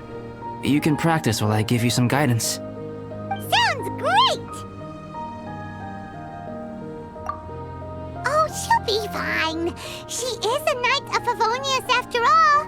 Let's just forget about all that stuff for now and go with Albedo. Come on, let's go! It's so cold out. Paimon wants to get to the camp and warm up by the fire.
Some things are missing. Nothing valuable, hopefully. Wait, where's Paimon's Mora? It's hard to say their value, but some of my alchemy notes are missing. Alchemy notes? Would they fetch a high price? To the uninitiated, they are merely scraps of paper. But for someone who knows what they're doing, the knowledge contained in those notes is more valuable than any treasure. So you're saying only someone who knows alchemy would have stolen them? But the only people who come to Dragonspine are adventurers, thieves, and monsters. What use would any notes. I feel the same way. However, hilly trail break-ins and other such incidents are not unheard of on Dragonspine. It's difficult to draw a conclusion based solely on the evidence at hand.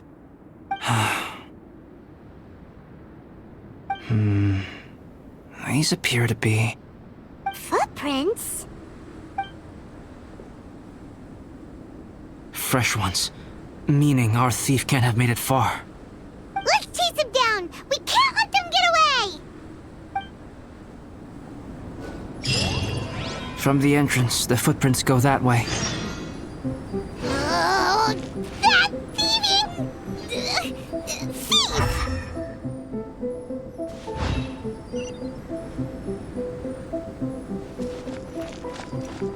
Let's move out.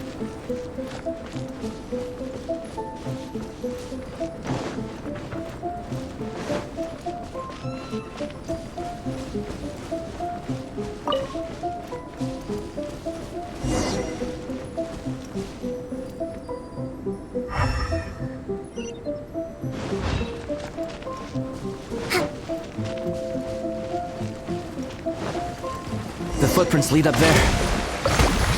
So they scaled the cliff! Okay, after them!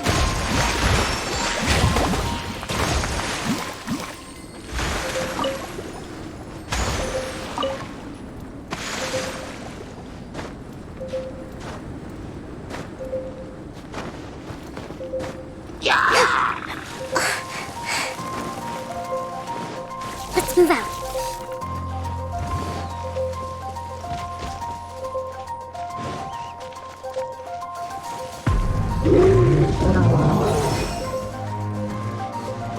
Footprints on the snow are so hard to notice! So easy to lose track completely! That's why we have to hurry.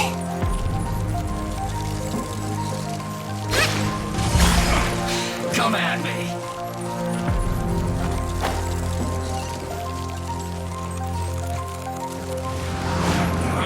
You can't run!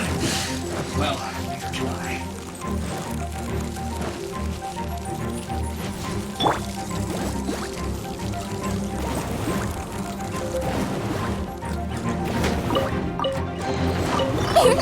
Open sesame! Aw, now I'm hungry! Only just begun.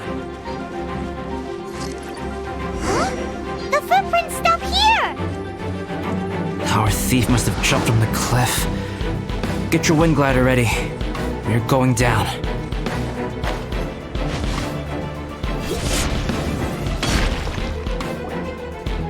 Here, more footprints. They're heading to the cavern! Ooh, we got you now! You sure can run, but you definitely can't hide! Let's go in! Wait, I have an idea. I'll go in alone. Traveler, please stay here and guard the entrance. This cavern has 2 points of entry, and there are shortcuts inside. Judging from the state of the footprints, he hasn't been in there long. I should be able to reach the other side before he does. Cut him off at both ends. Good idea! Whoever apprehends the thief first has to notify the other party. This way we're fully covered. Still, safety comes first. We do not yet know the identity of our thief.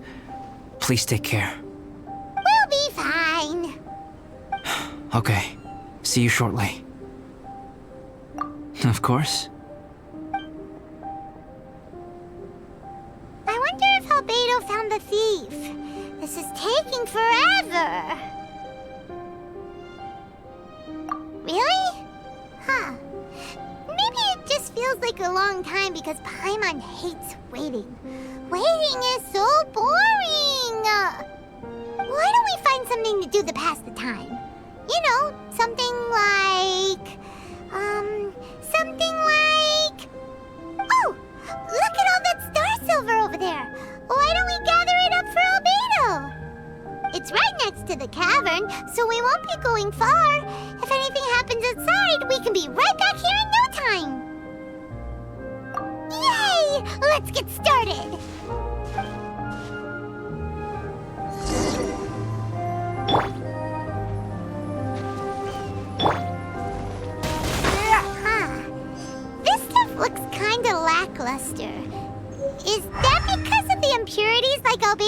talking about?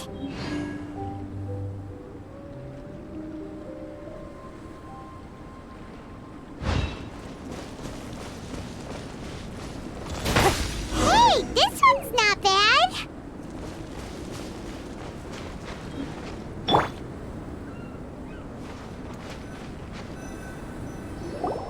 Alright, this should be enough.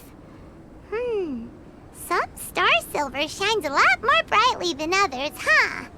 Finally, you're back! Yes.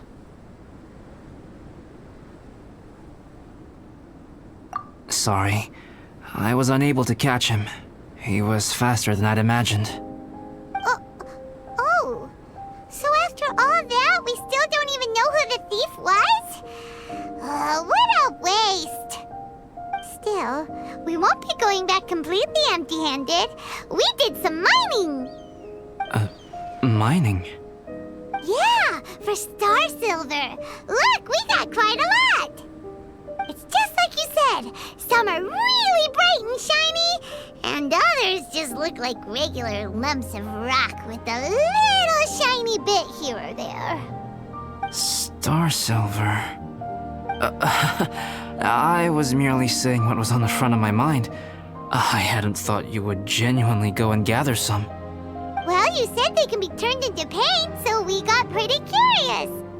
Also, if it weren't for that thief, we'd be making paint by now anyway, right? Or even painting by this point. Anyway, it's all the thief's fault for wasting our time. Yes, it's all the thief's fault. The notes mean a lot to me. I'm not quite ready to give up the search yet. Let's keep an eye out for clues as we go. Oh, just one thing. Do you want us to bring all this ore back, or did you want to sort through and get rid of the useless bits first? There's no point in bringing the bad ones back if it'll ruin the quality of the paint. Some of them do look pretty dull to Paimon, so it doesn't seem like those will be of any use at all. Indeed.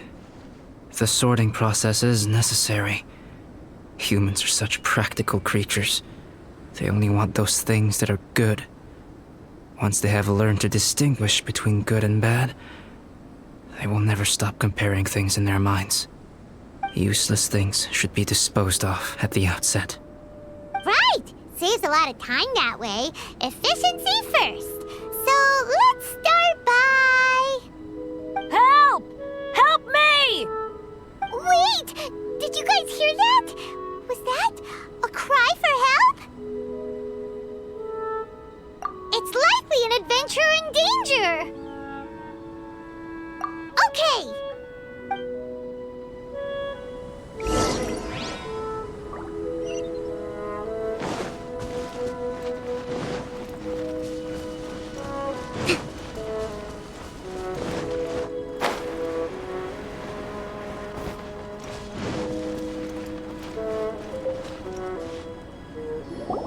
The voice was definitely coming from around here. Is anybody there? Help me! No way! Is that? Is that the Traveler in Paimon? It's me, Bennett!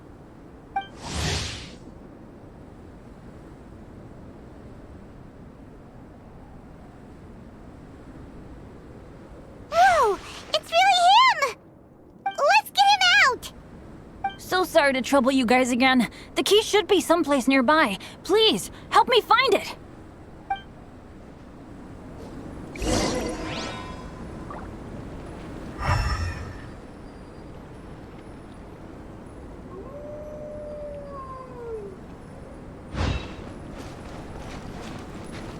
Wow, so much clutter!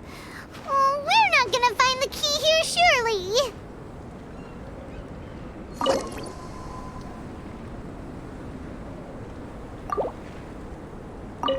I'm sorry to trouble you. This is all my fault. Thanks. I'll be, waiting right here.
Don't waste my time.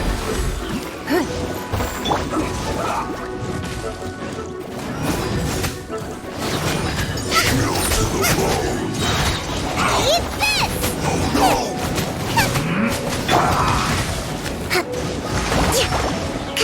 Allow me!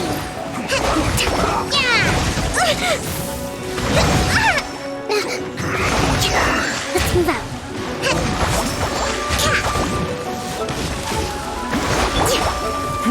Give up. Let's end this quickly.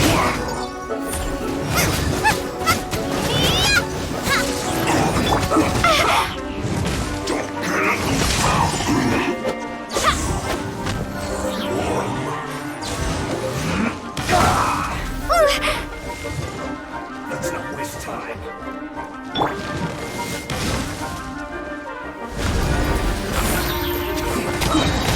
Your life is mine.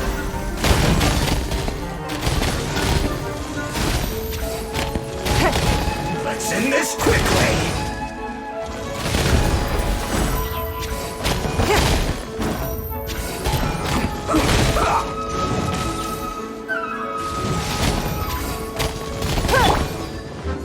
Boba, get them! Almost.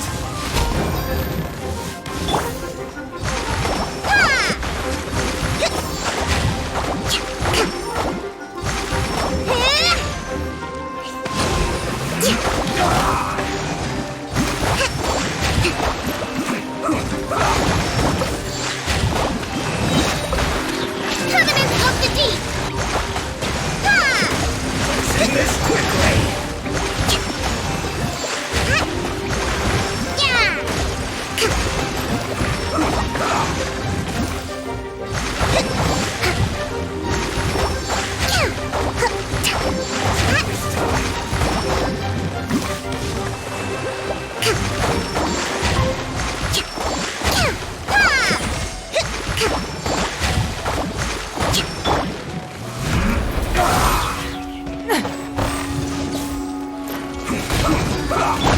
Nice and spicy!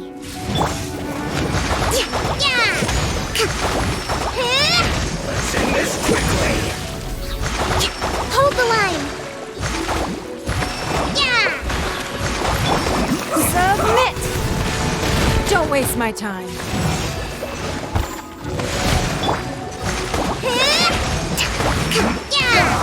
Torrent, my refuge!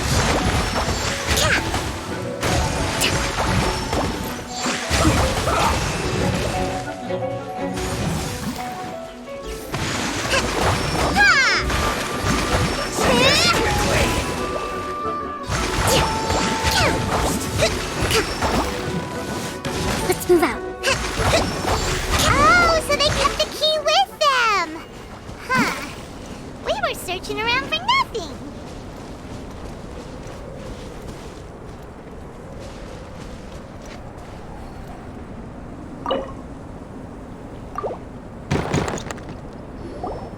Oh, finally, I'm out. Thank you so much. If only there hadn't been rocks mixed in with the snow on the tree, it wouldn't have made me all dizzy when it fell down onto my head. And then I would have never walked into the Fatui's trap. Bandit? In a cage? Never saw that coming. I won't bore you with the rest of the details. Just me being unlucky again.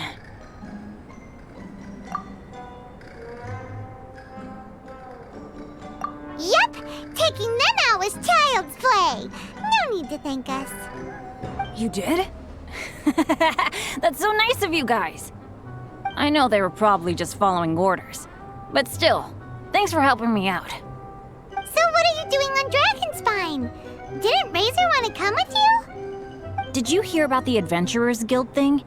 They're hosting a winter camp here. As one of their veteran adventurers, I'm here to help out the rookies. Razor's not an adventurer, and as the leader of Benny's adventure team, as well as the only actual member, I had to come on my own. But now I've been stuck here for so long, I probably missed it. Oh, I hope Cyrus doesn't get mad at me. Oh! Wait, So that guy Gerald who got left in the lurch, he was supposed to be paired up with you? If so, sorry, Bennett, but you really did miss it. He got paired up with a different instructor instead. What? Weren't they short on instructors? Where'd they suddenly get extras from? A few people from the Knights of Favonius stepped up in order to help support the event, so they ended up with more instructors than students. Knights of Favonius. Yeah, they're definitely more reliable than me. I'm just a walking accident waiting to happen. Right, right! Anyway, that was just the situation when we last saw them. It might have changed by now. Who knows? Maybe a whole load more rookies will have turned up to join in. Besides, after all the trouble you've gone to show up as an instructor, Paimon's sure Cyrus will put you to work. Really? For sure. Hey, wait a second. Where'd Albedo go? Albedo? You mean the alchemist from the Knights of Favonius? He's one of the instructors too? No, he just happened to be on Dragonspine.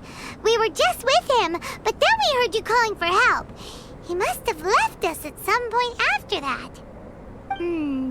Could he have gone back to keep looking for clues? Let's go back to the cavern and see if he's there.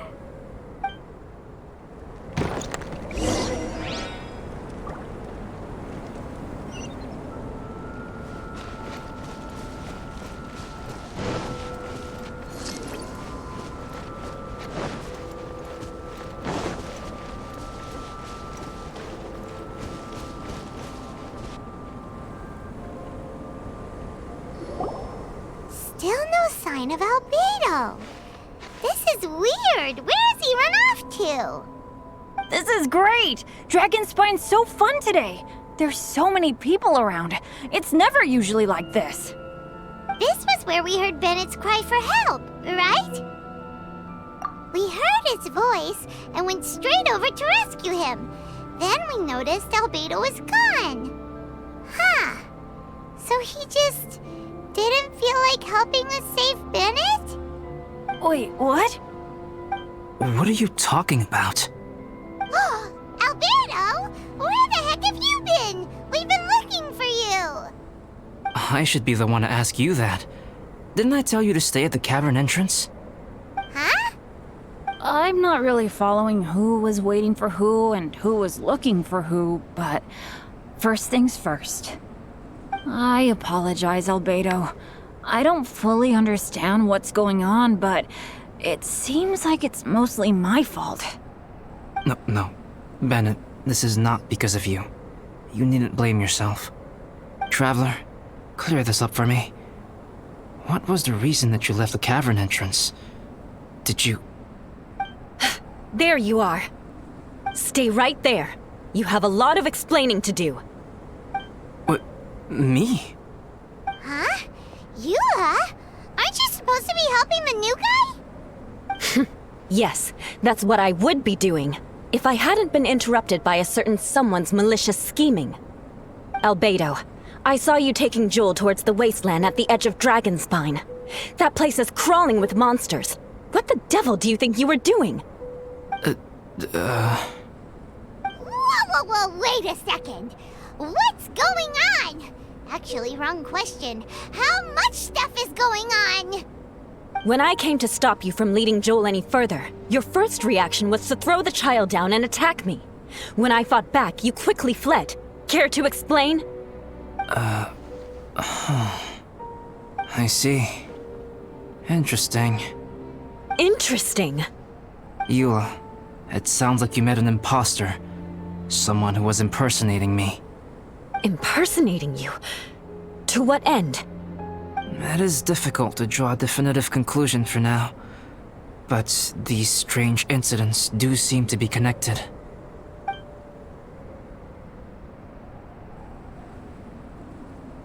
Your alchemy notes were stolen.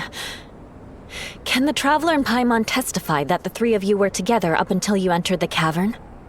Yes, we can confirm that. As things stand, I don't have any reason to harm the child. whoever you met is likely to be both the thief who stole my notes and also an imposter. Of course, it's entirely natural for you to be skeptical of my story. I was separated from the Traveler and Paimon for a significant duration while we were pursuing the thief. My word alone cannot serve as a definitive account of my actions and whereabouts during that period. But the Traveler and Paimon can at least testify that I was not the individual who tore up the campsite or stole my notes. Albedo, do you have any enemies?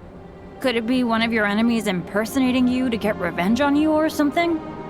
I don't have any enemies, and I'm not aware of having given anyone cause to exact vengeance upon me. There is insufficient evidence to assert what happened with any certainty at this point. Given how serious the situation is, I intend to investigate it myself, even if you decide not to pursue it any further. Eula, I won't discourage your ongoing suspicion of me if you can't believe my story. Though, naturally, I would hope you can afford me some credibility on account of our solidarity as fellow members of the Knights of Favonius.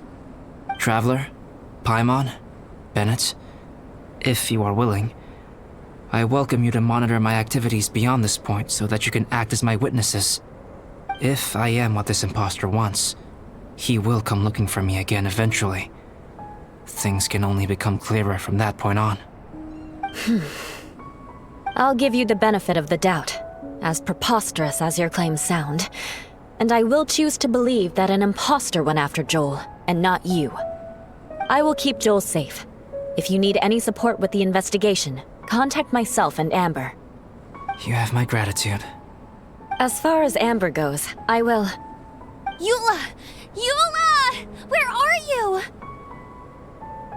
Amber, we're here! Eula! Oh, and Traveler, Paimon, Albedo, and Bennett. You're all together. Great. Bennett, I'm glad I ran into you here. Cyrus was telling me you still hadn't shown up. He was getting worried you might have run into some trouble. Yeah, I ran into a little trouble. Thanks for your concern. Sure thing. Well, now that I found you, let's go check in with Cyrus. But before that, has something come up? How come you're all gathered here together? Need any help? Between us, there have been a few minor incidents, but nothing I haven't already dealt with. Oh, yeah. It's my fault, really. All because of my bad luck. But everything is fine now. So, it's all set then? Great! Shall we head back down together? I did say I'd bring Bennett back if I saw him. Sure, I'm ready to go. Very well. Let's go.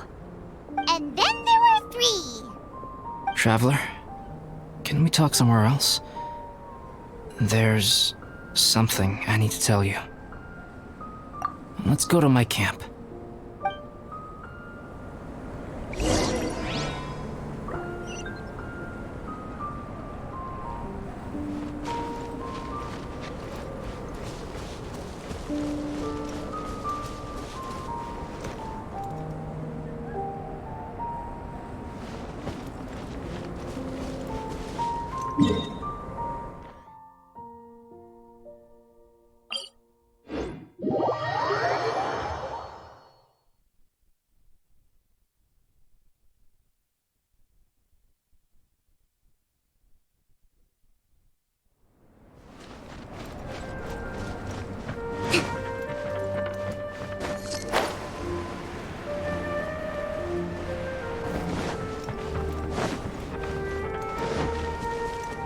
Let's move out. My camp is somewhere that we can talk openly, without reservation. But before that... Whoa, what a mess! Thank you. I appreciate it.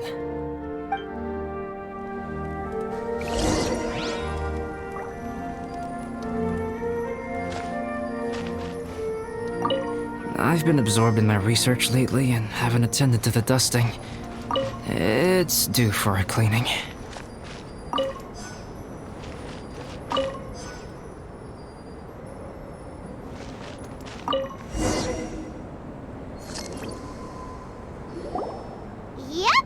should do it neat and tidy. Thank you, both of you. Now that everything is in order, it's time to talk. You look really serious right now. Is this about what happened earlier? I remember I once told you that you must have questions, and that I would answer them.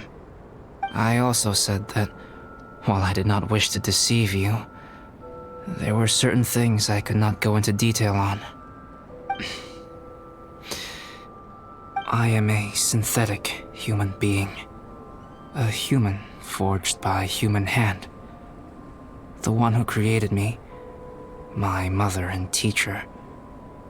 Her name is Rhine-daughter, a researcher from Conria, also known as Gold. A synthetic human? What the... How the heck does that work? When the pinnacle of attainment in alchemy is combined with unimaginably vast learning, the apex achievement is the creation of human life. When you say Conria, do you mean... I am indeed somewhat older than my appearance might suggest, but when I came into being, Conria had already been destroyed. I have no memories of it. My master raised me and taught me everything. Like her, I am a pure alchemist. I live for academic knowledge. Nationality and identity are not what ultimately define us. Traveler, what is your general feeling toward Dragonspine? You've visited numerous times now. Would you say it's a cold, eerie, and melancholy place? Rhine-daughter created two miraculous beings. One is me, and the other is the venomous dragon, Durin, who died here. Durin? So that makes you guys... brothers? As sons of Rhine-daughter, Durin and I are indeed inextricably linked to one another. The phenomenon of our creation defies definition within the scope of a typical human worldview. But if we may tentatively call it birth, then yes, we, by extension, are family. Speaking of Durin, Paimon remembers that his power was quite... special. That's right. Because of this, whenever strange things happen on Dragonspine, it always makes me wonder. For instance, the feeling of being watched that you described, as well as the sounds you heard, and the one impersonating me that Eula met. Oh, right! Paimon knows what you mean! When Eula and the others were here just now, the Traveler gave me a look as if to say, don't say anything. Probably because it would only make you more suspicious, so Paimon kept quiet. But Paimon noticed that you came out of the cavern not too long after going in, and you told us that you didn't manage to catch the thief. Then we heard Bennett calling for help, so we went to rescue him. But strangely, you didn't come with us. And when we got back to the cavern to go find you, suddenly you were the one looking for us. So, it seems that you met my imposter too. Well, if so, it was a pretty good impression. He had you down to a T. We never would have guessed. Also, after he left us, why did he go after Joel? Perhaps Durin's power drives people to madness. But that's merely crude conjecture. Whether someone is impersonating me or there is another false me out there, this is a cursed tale, and it is not one whose weight you should have to bear. Traveler, perhaps you should return to Mondstadt if you have no further business here. The work that lies ahead will occupy me completely. I'm afraid I will be unable to entertain you beyond this point.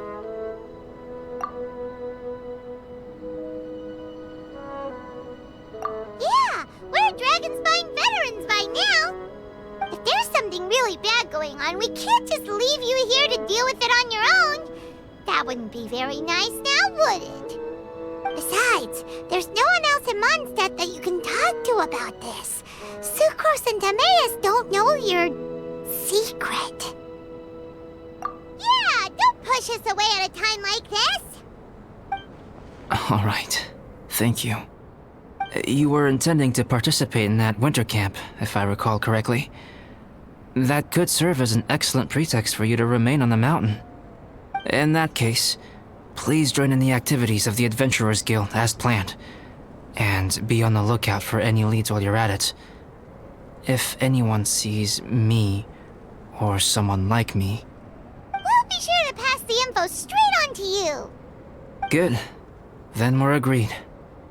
Okay, let's split up to look for clues, then meet back here at this camp in a few days' time. Sounds good to me. But please, whatever happens, put your safety first at all times.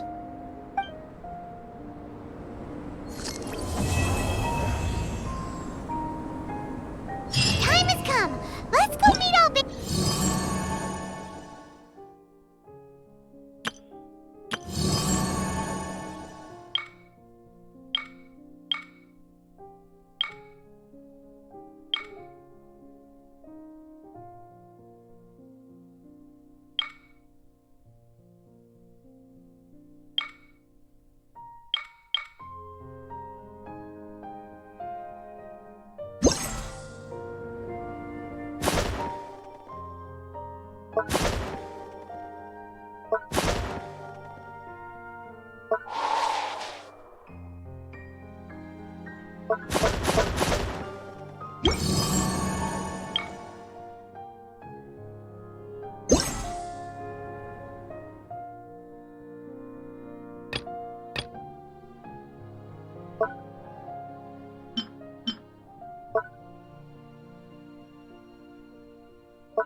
Albedo! We're here!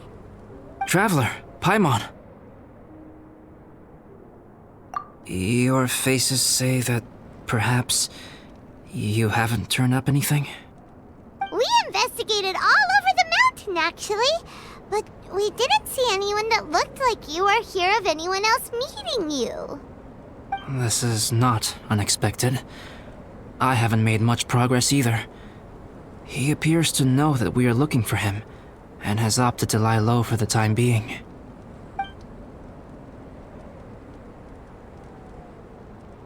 Still, there is one thing I found. I discovered footprints on some parts of the mountain, and although they were a little covered by the snow, I could tell they'd been left by someone of a similar size to myself. The footprints were quite numerous, so I believe my next step will be to rule out each of the adventurers active on Dragonspine, one by one. We can help with that. We have plenty of contact with the adventurers. So now we... Ah! What was that? It came from that direction. Could it be the imposter? Yes, let's hurry.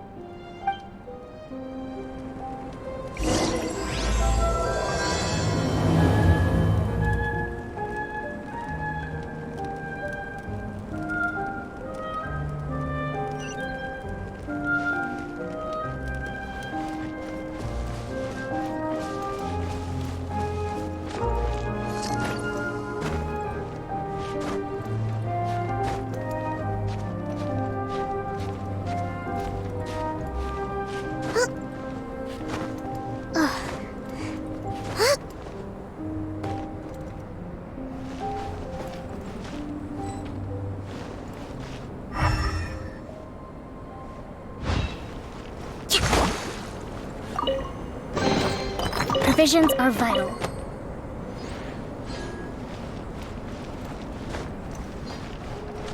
Fox? And what are these boars also doing here?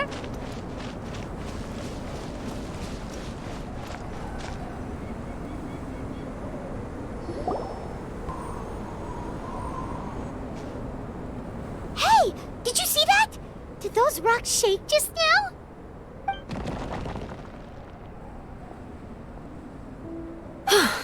That was most unfortunate. What are you guys doing here?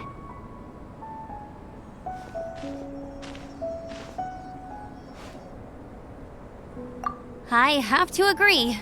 We've been wandering this area for days. We ran into Pallet earlier. You know, the, kind of a reckless sort of guy. You know the one? Anyway, he said he was unlucky, so I gave him some adventuring survival tips. After that, he disappeared to rejoin the training camp. Wait. Are you saying that after all this time you still haven't made it back to the base camp?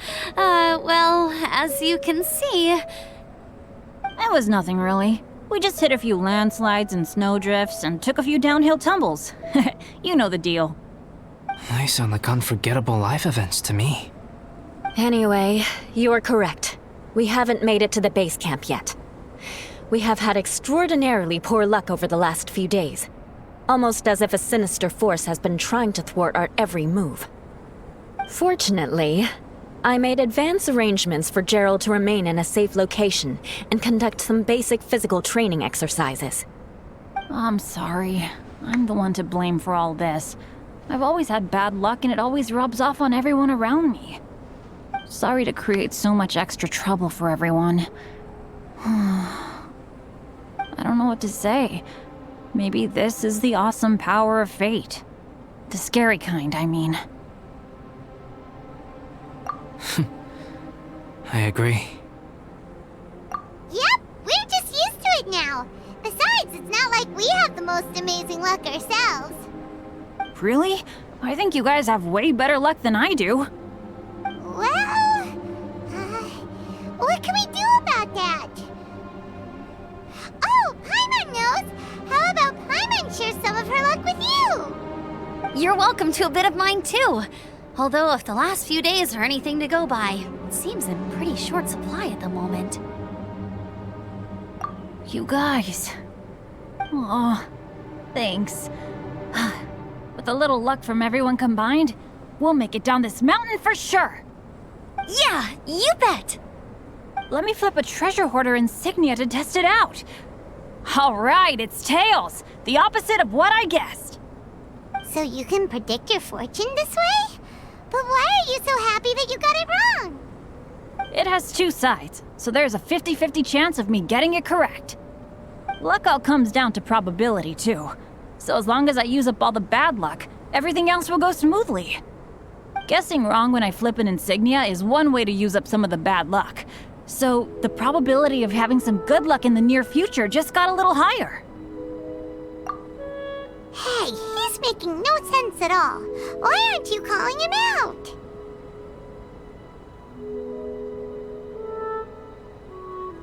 Guys, I guessed wrong in my insignia flip, which means we should be able to make it back to camp. Paimon's not sure that's how it works. Let me try. It's this way, right? Oh! Ow, my butt!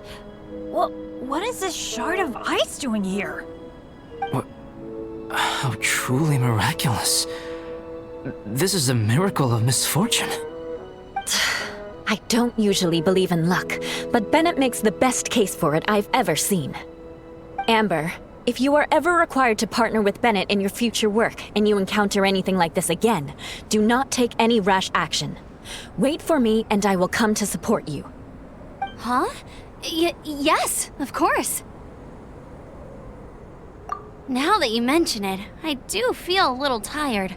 Trekking in the mountains has a way of wearing you out. Well, since everyone is tired, why not take a rest in my camp? Paimon's so sleepy. A nice bowl of hot soup and a good sleep would sure be welcome right now. Suddenly, I'm kind of sleepy too. Amber will fall asleep in the snow if we keep going much longer. Come on, let's move. We shall head to Albedo's camp and get some rest, take stock of our supplies, and decide how to get off this mountain.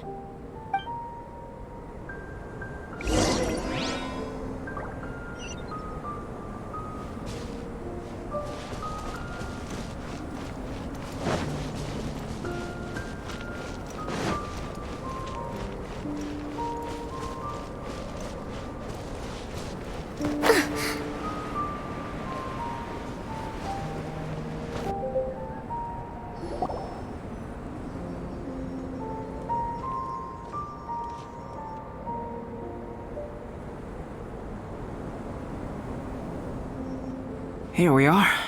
Make yourselves comfortable.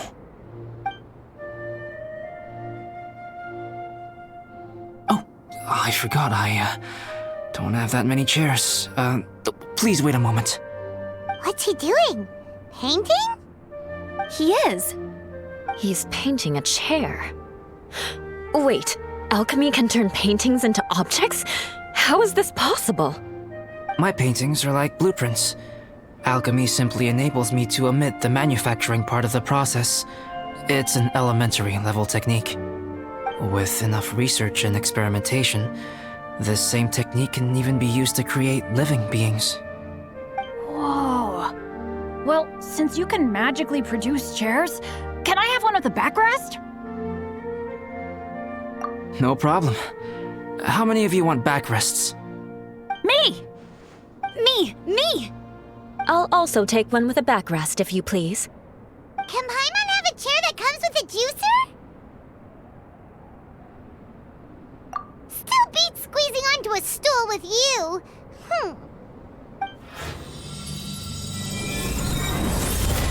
Cool, we have chairs now! This is so comfortable! Makes me want to stay the night here. You're very welcome to stay overnight if you wish. There's still some time before dinner. Get some rest, everyone. I'll tend the stove. Hey now, we can't be letting you do all the work. I can help. Please, put me to work.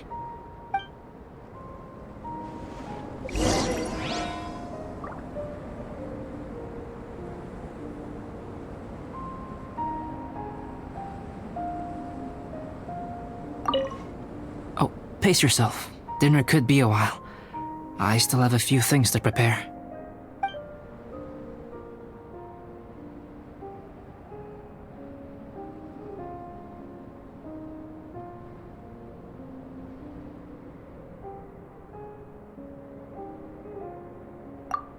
It's almost ready now.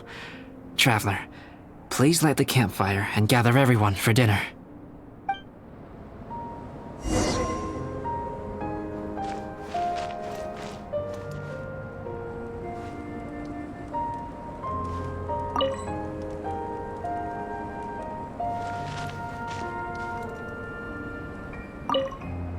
It's so nice and warm here. Joel's been doing pretty good. Having people to play with has put him in a good mood. I'll tell you what though, he seems to have even more stamina than me.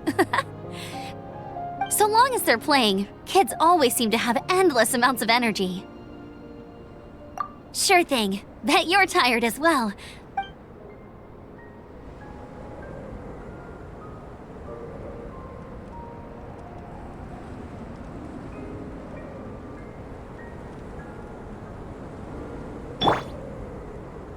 Out of the frying pan, into the fire!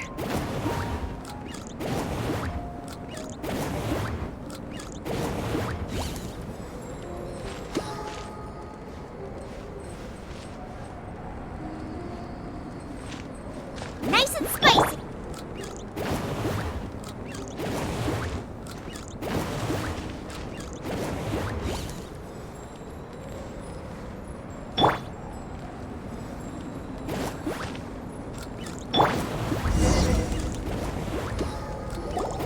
Yay! Dinner's ready!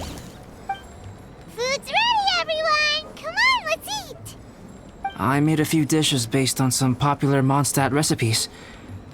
This is no good hunter, but there should be enough to go around. Please, help yourselves. Wow, smells great. Don't mind if I do. Wait, don't steal all the fried vegetables. Leave some for me. Hey!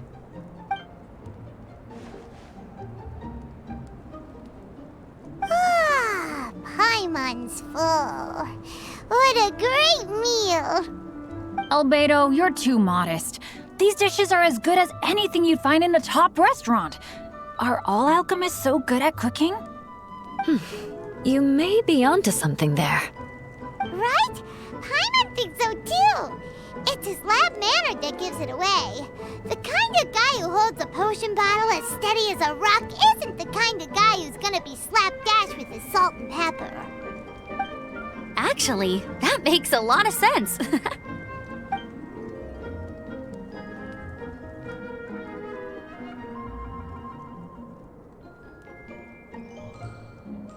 I'm so sleepy after all that food.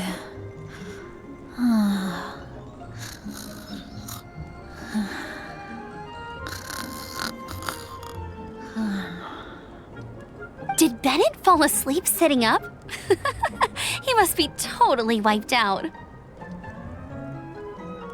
The way he's sleeping is so alert.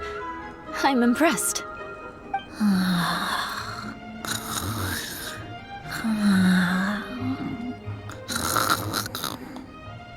He seems to be in a deep sleep. Ooh, Paimon wonders if he sleep talks. Oh, no, Dad, no apples for me.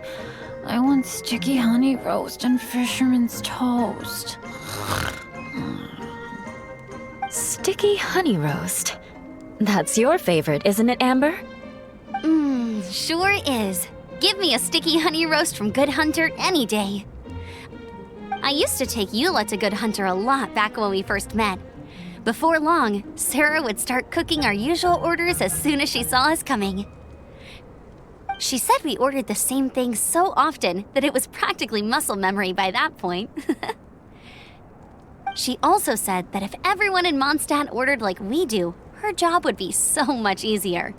All she'd have to do is memorize everyone's favorites.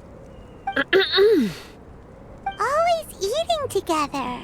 Aww, it's nice that you two are so close. The Traveler and Paimon always eat together too. It's a sure sign of true friendship. Two people simply sharing a meal says nothing either way about the relationship between them. That depends if it's a one-off meal or a regular occurrence. Aha! Paimon just noticed something. Whenever Eula doesn't want to admit to something, she raises her chin or puts her hands on her hips. You've all picked up on that. Didn't know Eula's tells were so easy to spot. We are done here, yes? I am free to go, am I not? Then please excuse me. I have a frozen lake I need to be at. You're going for an ice bath at this time of night? Wait up! Don't go without me! I thought you wanted to get some sleep. So maybe you should stay here and rest. No, I should come with you. It's late, and it's dark, and you're not good with directions like I am. Come on, let's go together.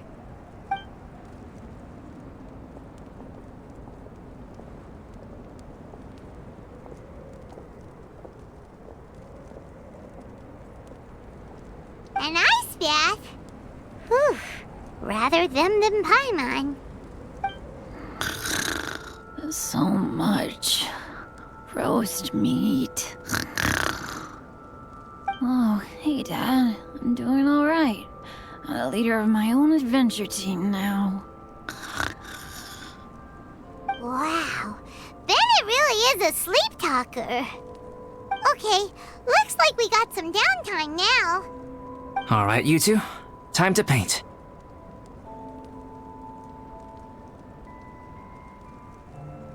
Have you decided what to paint? Like you even need to ask. It's obviously going to be Paimon. Sure. But we should move elsewhere. We're likely to disturb Bennett's sleep if we stay here, so let's go outside. Okie dokie. All right, grab your easel, paper, brushes, and paints. Don't leave anything behind.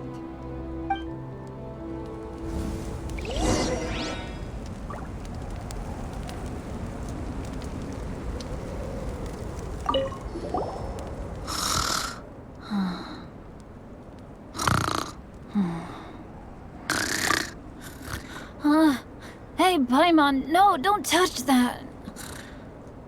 What the heck? Don't touch that mechanism or you'll fall down. Oh, well, never mind. What the heck is this guy dreaming about?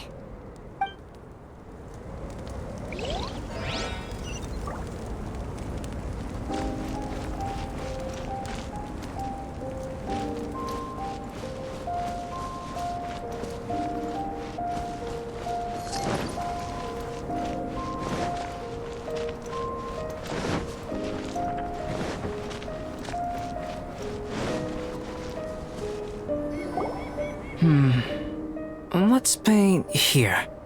Allow Paimon to adopt an elegant pose for your artistic reference. Hey! What's that look for? Cut the attitude and start putting your perfect Paimon down on the page. You better take this seriously, because this is going on Paimon's wall.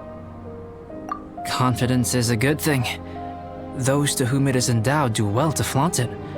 I'm looking forward to the finished piece.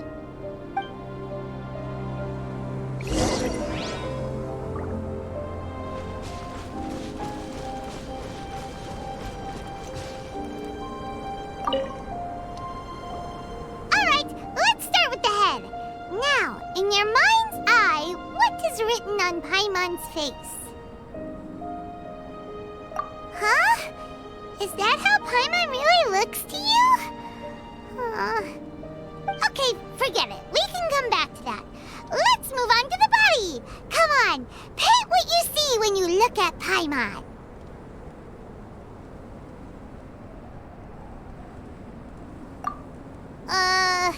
Paimon's starting to feel like this is not going to turn out so great. Nope. Let me see. Let Paimon see. What is that? How could... Paimon is lost for words. The brushwork is smooth and the composition seems professional quality. You had no problems there. So what the heck happened with the face, huh? Explain that stupid expression! Explain it! Smooth, professional quality. And those eyes! Those boring, lifeless eyes! Where's the soul? Traveler?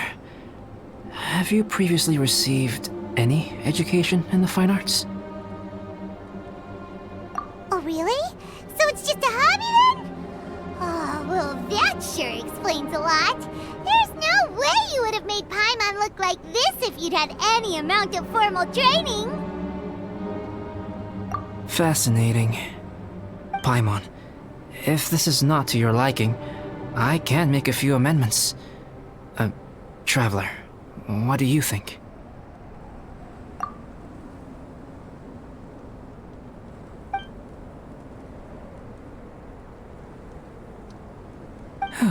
All right then. Paimon, is this better? It's a total ground-up overhaul, that's what it is! It's so pretty! Is that really what Paimon looks like? Adding flourish to the finished piece is an essential component of what makes art... art. This is not to say that you differ from the painting on a fundamental level, rather that the real you and the you in the painting present two different styles of beauty. You remain the core reference point for the painting. So, Paimon, you can put your misgivings aside and hang this painting wherever you like.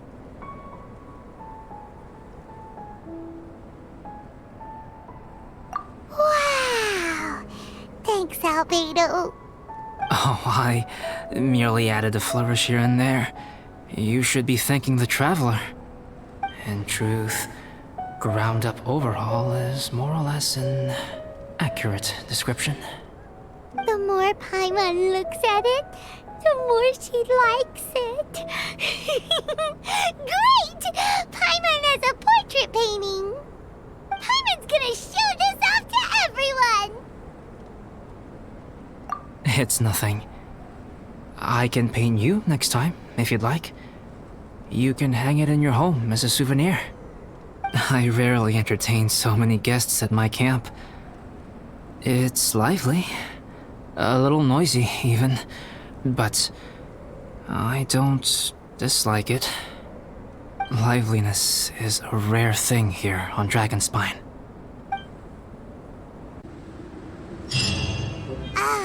It's a new day! Let's go meet up with everyone!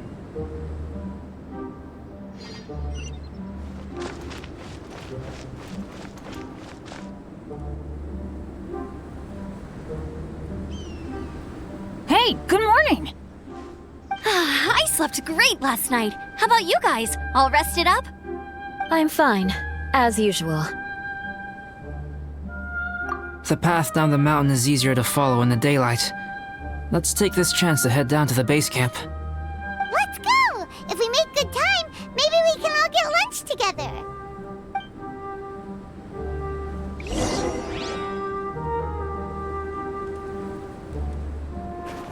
I flipped another insignia just outside the camp.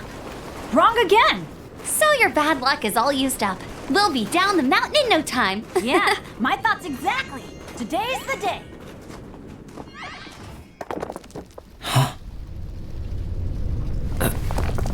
Oh no! Avalanche! Look out!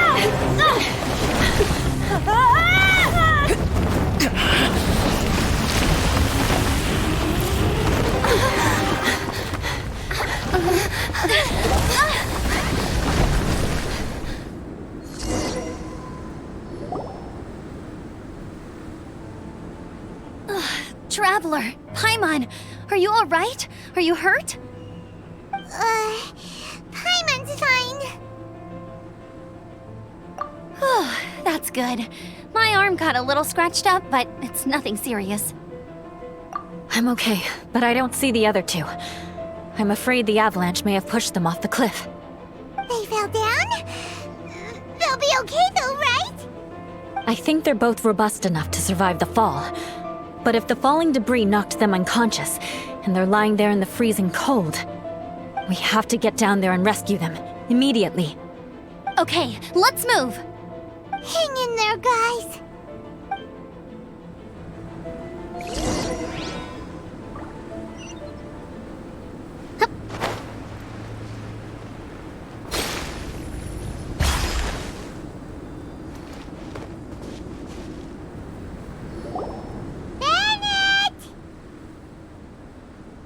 Bennett, are you okay? Shout if you can hear me! Bennett! A voice! Over there!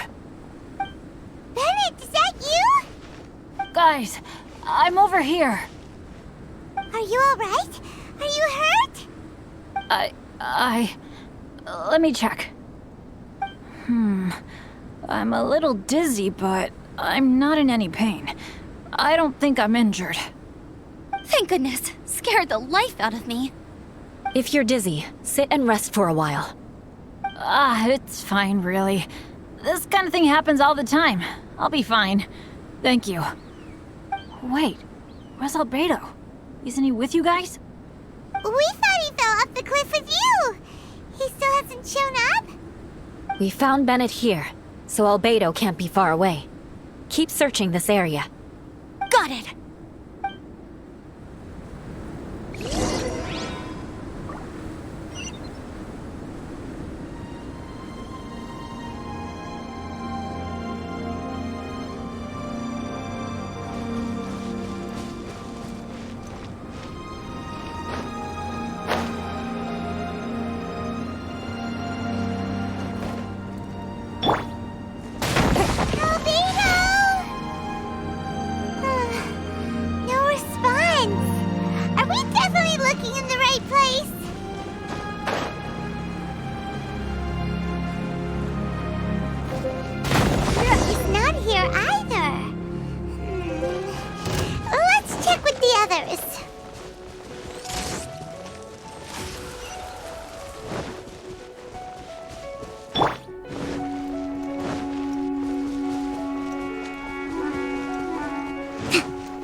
Well, any sign of him?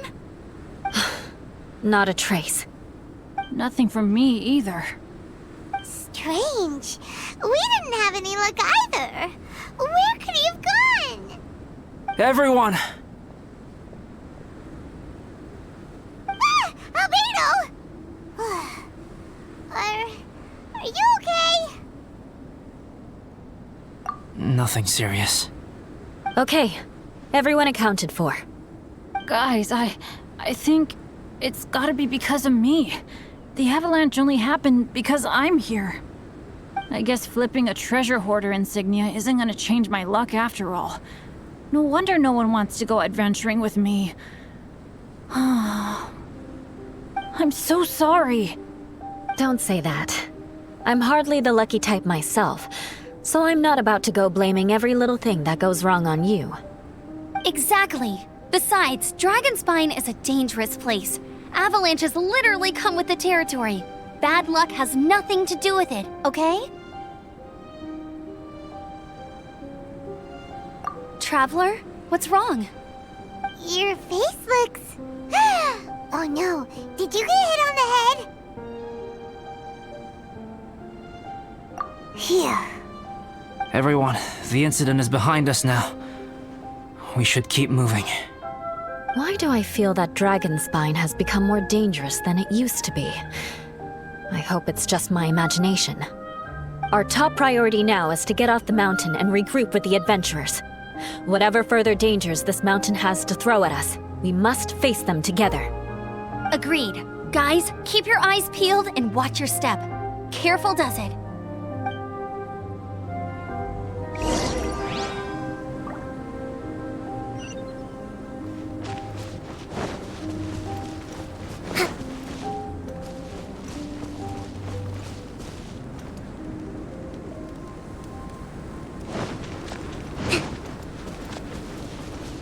Let's move out.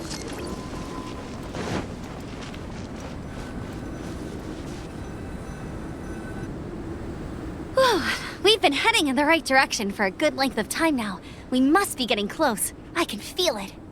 Victory is in sight! Hooray! As soon as we get to base camp, Paimon wants a bowl of hot soup and some barbecued meat. I hope we can all get there safely. No more incidents, please.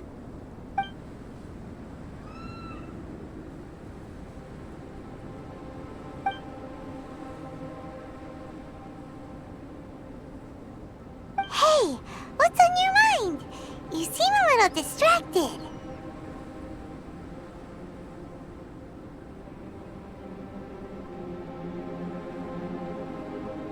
Something's up, isn't it?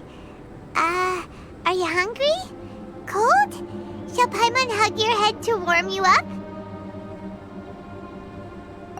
I don't think I've spent so much time on Dragonspine before. It sure is cold, but the view is amazing. Isn't it, Eula? Eula?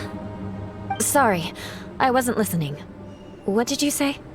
I was just thinking, whenever I've met up with you at Dragonspine in the past, we always stick to the same few spots. It's much more vast and beautiful here than I realized. If it were a little warmer and a little safer, I bet this place would be bustling with visitors.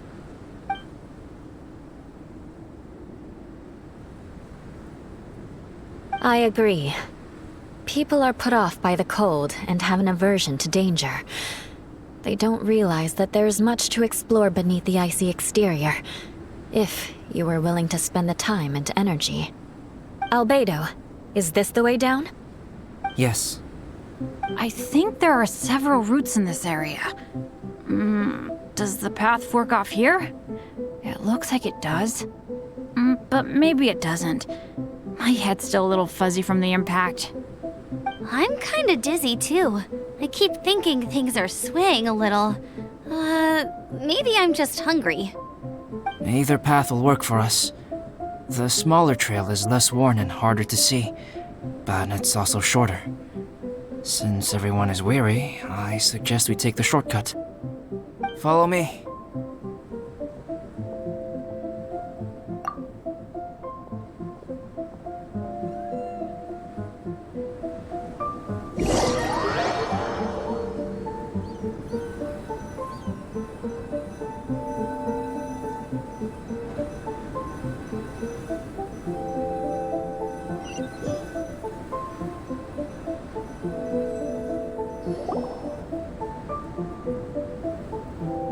Wait.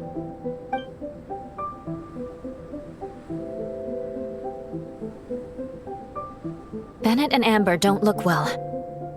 Can we take a break? We can continue once their conditions have improved. Ugh. Now that you mention it. Huh? You hit your head earlier, didn't you? Oh, you noticed. Are you sure it's worth holding everyone up over a little thing like this? No problem at all! Health and safety always come first! Okay, sorry for this. Thank you. Yeah. Thank you.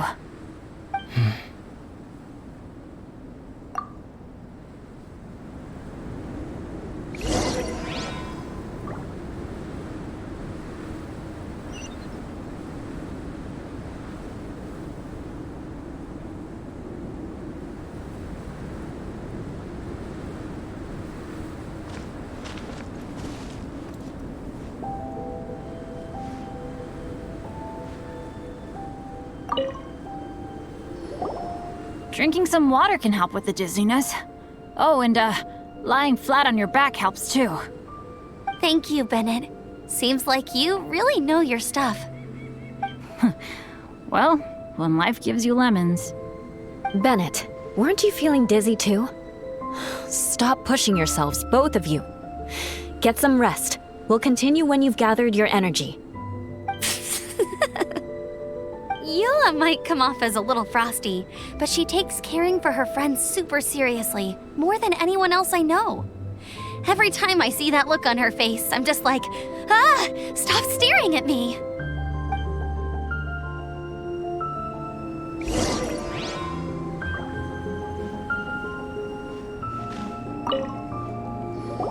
Traveler, I know what that look means.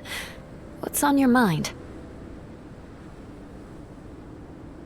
Maybe seasoned veterans have an instinct for it.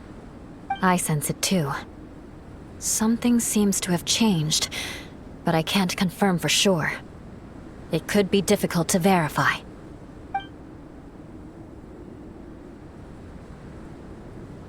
It might be imprudent to speculate out loud, but I believe you know what I am referring to.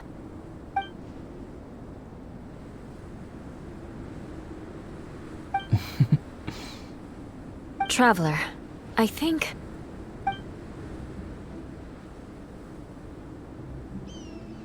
you...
It's not over yet.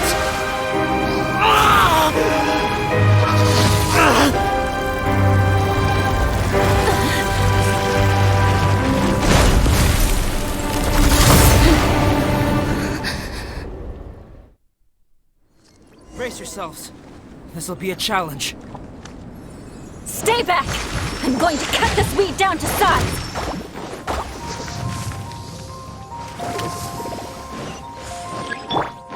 It's nothing.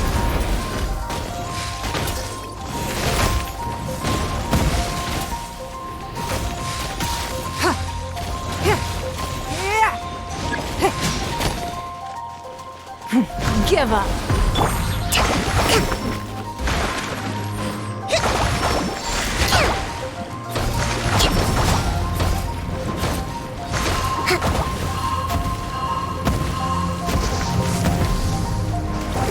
Let's move out. It's nothing.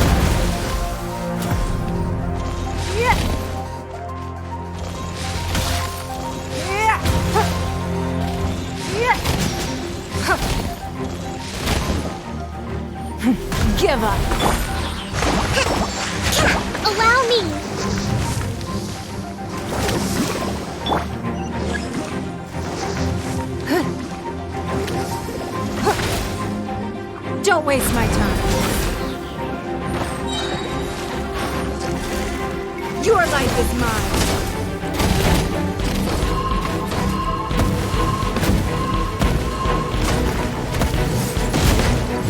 It's nothing. You wait.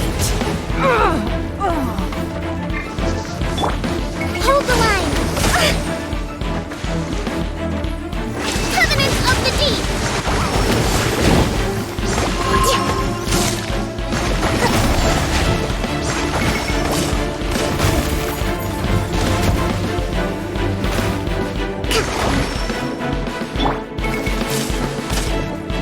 Ha! Thunderclap!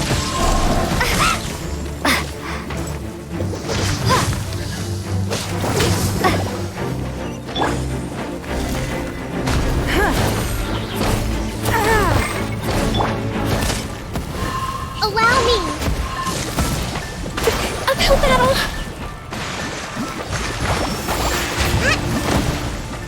A brash maneuver!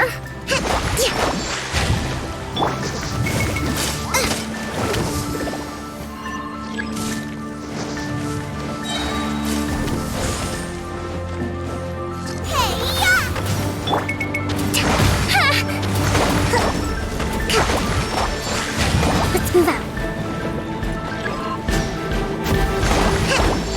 Uphill battle! Then rebuild! Submit!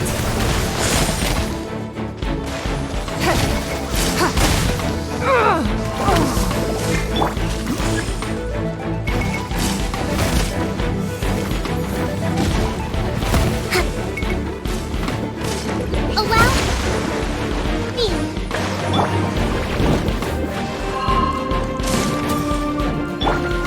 Take this!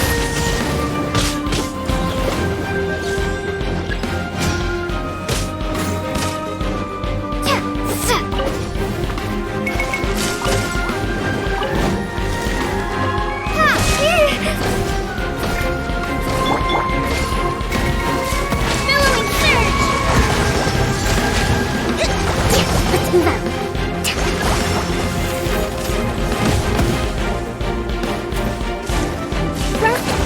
Rebuild!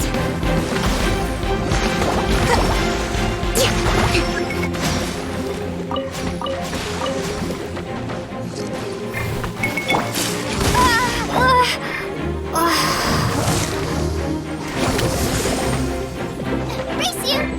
I'm the frying pan!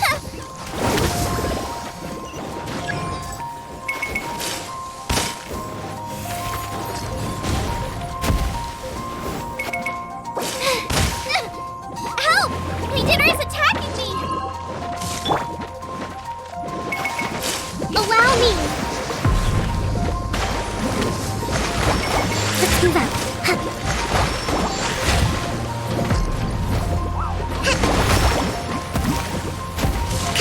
Let's move out.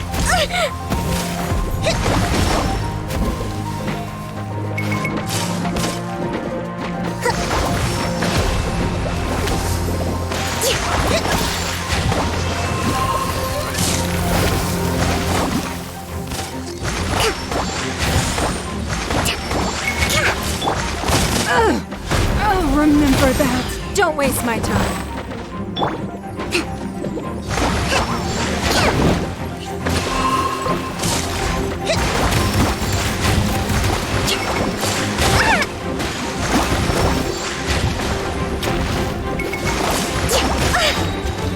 Covenants of the Deep!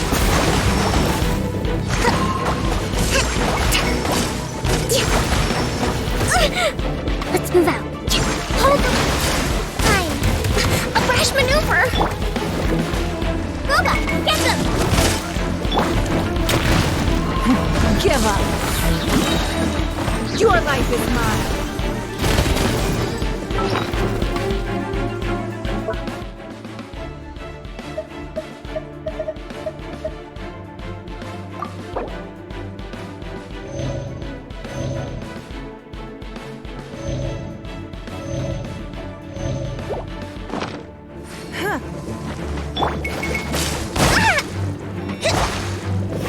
Allow me! Ha!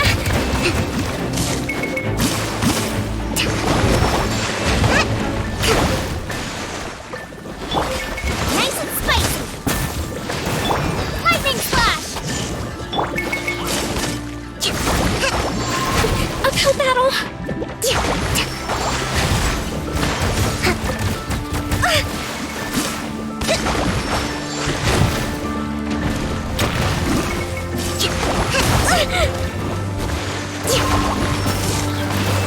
Torrent, bring refuge!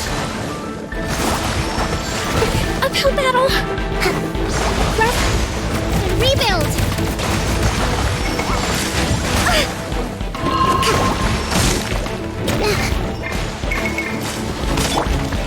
Boba, get them!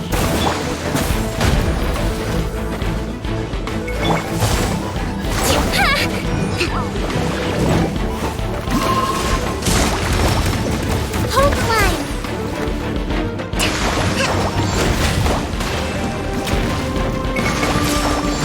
A brash maneuver! Let's move out.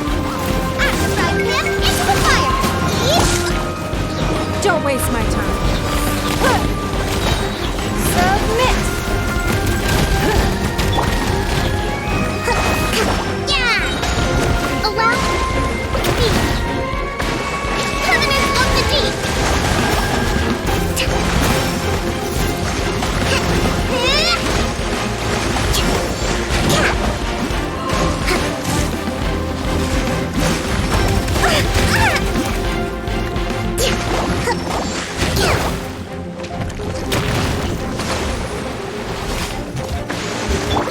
Boba, get them!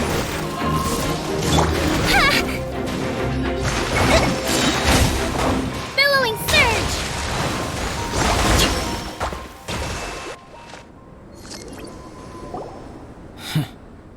What in the world was that thing? One moment it was human, the next it was a plant! Is everyone alright? We're fine. But can you please tell us what's going on? I don't understand. I take it this monster is whom I had the pleasure of meeting last time. Correct. As you might have guessed, this is a mutated whopper flower.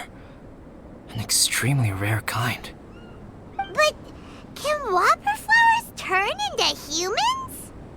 Not typically, but conditions on Dragonspine are far from typical. Perhaps the dragon's blood seeped into the land, then was passed to the monsters via the ley lines, accelerating their rate of mutation. How could that happen? This mountain is home to the remains of Durin, the venomous dragon. If there is anywhere in the world one might expect life to do unfathomable things, it would most likely be here. Durin was an artificially created life form. Its existence is nothing short of a miracle, and proof of countless possibilities. In other words, this mountain we stand on is a cradle of life's profoundest mysteries. A vast and terrifying hotbed of possibilities. The avalanche. It must have been the work of this imposter. Agreed. All the other troubles you faced on the way down could also have been its handiwork. My guess is that it was targeting everyone that I've had contact with. Right, I forgot all about that. It's not inconceivable. But what was its purpose? Was it just trying to get rid of us? I have a preliminary hypothesis on this. Whopper flowers are masters of mimicry, and those we encounter in the wild often appear in the vicinity of the plants they impersonate. In other words, the whopper flower likely has an instinct to replicate and replace. As a plant, it will disguise itself as another plant and infiltrate the group, hiding among them for cover. The plant being imitated has no way to detect or fight back against this behavior.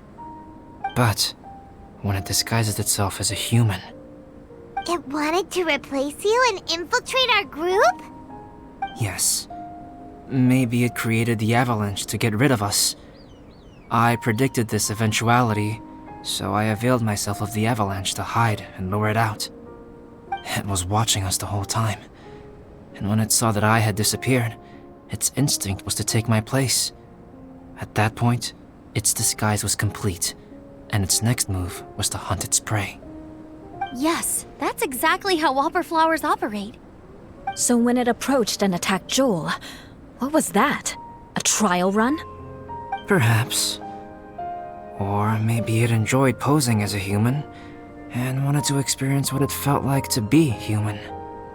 We're fortunate to have discovered it in time.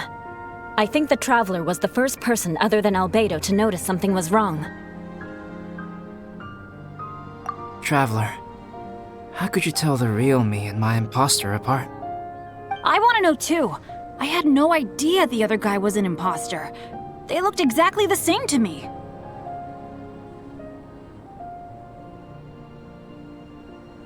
I see. It goes to show how difficult it is to impersonate a human. This mutant whopper flower tried its best to replicate the original exactly, but still managed to miss some details. Unbelievable. To think that Dragonspine creates such terrifying possibilities.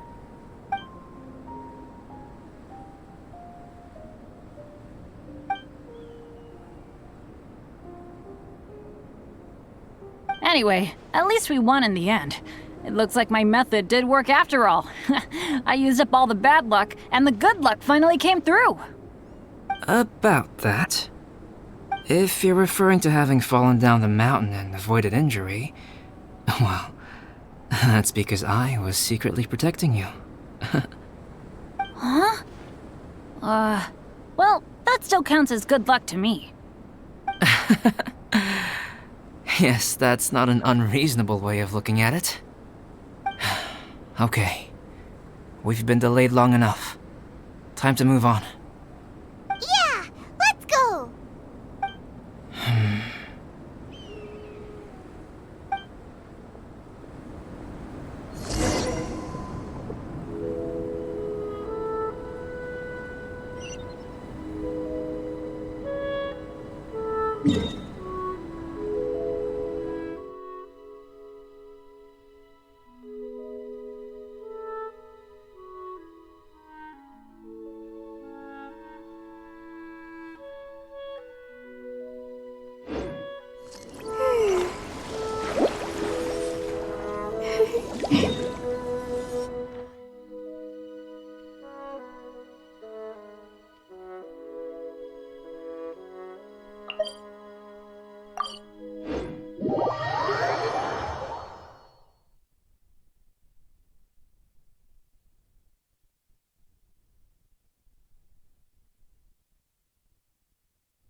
Doesn't seem to be here. He must have headed up the mountain. Let's wait for him here. Amber, are you feeling better? Yep, all good now. Nothing to worry about. I don't know what I'd do without you guys. If not for you, I'd probably still be locked up in that cage. I really want to thank you all properly, but I can't think how at the moment. Huh? You must be pretty used to being on the receiving end of people's kindness by now, though, surely. You probably need it often enough, given your situation. Come on, don't put it like that. Sure, plenty of people have shown me kindness before, but that doesn't mean I will ever take it for granted. No matter how many times people help me out in life, I will never forget any of them. Well, instead of repaying those who helped you, perhaps you could help others yourself. Everyone meets others in need from time to time. By choosing to be there for them, you're passing the kindness you received onto others. Yep, you're right. That's what I've always tried to do, and will always continue to do. Right. And when Cyrus gets back, I'll find some way to help him out too. This has been quite an eventful day. Yeah, it has. It's really hit me how tired I am now that I've started to relax. I need to rest. Everyone, please excuse me for a while. Yeah, I need to get some water and maybe a piece of fruit. Once I'm rested up, I need to get back to being an instructor again. Well, it looks like the curse of the mountaineers who couldn't get off the mountain is finally broken. Feels like an action-packed chapter has come to a heroes. Shall we find somewhere to rest and chat too? Why not? Then please, come with me. You sensed something too, didn't you? Then let's go. Huh? Are you going back to your camp again? Paimon thought maybe we could talk here. Okay. Might as well come with you. Good. Shall we set off right away?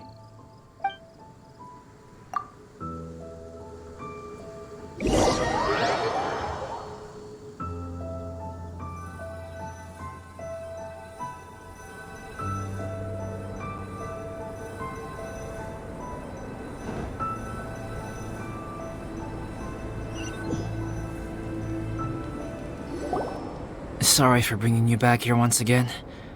Some topics are best discussed in private. Is this about the imposter? That's right. I have to say, Traveler, I'm very surprised you noticed the difference between me and the imposter. Yes, this mark. Perhaps it's where it all began. Ooh, sounds like the beginning of a big story. Keep going. Well, I can't deny that what I'm about to say does sound like something from a children's storybook. So, what do you think this diamond-shaped mark means? A tattoo? A crest? Something else? No. Consider it a birthmark. Have you ever seen an intricate glass ornament and wondered how it was made? Well, one method for crafting with glass is a technique known as glass blowing. Glass blowing is not a widely known art in Teyvat. For this reason, glassware made in this way is usually very expensive. As the name implies, glass blowing involves blowing air into a hole, much like blowing up a balloon. This type of glassware is known for having a pontal mark at the point where the blowpipe was inserted, where the hole was sealed at the very end. This mark is a sign that the item was crafted by a human hand. Sounds kind of amazing. It is a wondrous and beautiful art form. Alice says that these marks are seen as proof of the maker's fine handiwork, the only flaw in an otherwise perfect work of art. My mark is something similar to this. The difference between synthetic and natural life lies in the directional flow of the life force. The energy of a natural life form flows out from within. That's why flower buds bloom and curled leaves unfold. And it's the very reason we watch and wonder at blossoming flowers. Creating life artificially, on the other hand, involves, to a certain extent, the introduction of an external source of energy into the embryonic life form. When the hole where the life force was infused is sealed at the end, it leaves a mark not dissimilar to the pontal mark in blown glasswares. The alchemical substance drips and spreads out in all directions, resulting in this rather ingenious diamond shape. Wow! So that's where it came from. This mark is a sign of my artificial origins, and proof of my imperfection as a human. I presume that the impostor intentionally avoided replicating this mark, so as not to become less than perfect himself.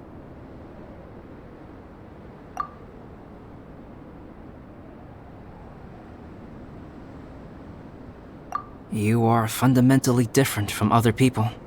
I have few qualms about sharing my secrets with you. Just as Paimon said, it all sounds like a story. Even if you were to tell anyone else, they would regard it as nothing more than a tall tale. The transcendent and miraculous are not the only things to which human beings aspire.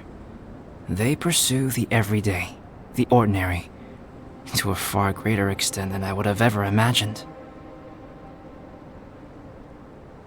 People like to believe that those who are thoroughly different from themselves could only ever exist in stories. It makes things much easier. Or, in other words, all of the unfathomable things we've seen recently would make good material for a novel. I have friends who write novels. If they wrote this story, it'd probably be even more complex. Man, easy. Even Paimon can do that. Oh. I didn't know you had that kind of talent. Paimon's the best guide into that. Making up stories is a piece of cake. In that case, how about we have a storytelling contest? We can base our stories on the events of the last few days. Sounds great! But we still have to help out the Adventurers Guild. I understand. Creativity is something that cannot be rushed. Take your time, and come back when you have found some inspiration. We'll see whose story is more compelling. Deal! Okay, we'll regroup with the Adventurers Guild for now. Sure.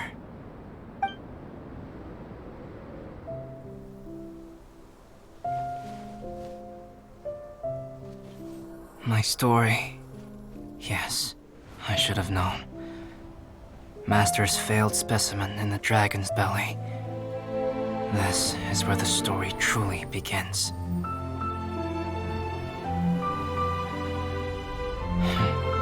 If we switched places, if you were the survivor,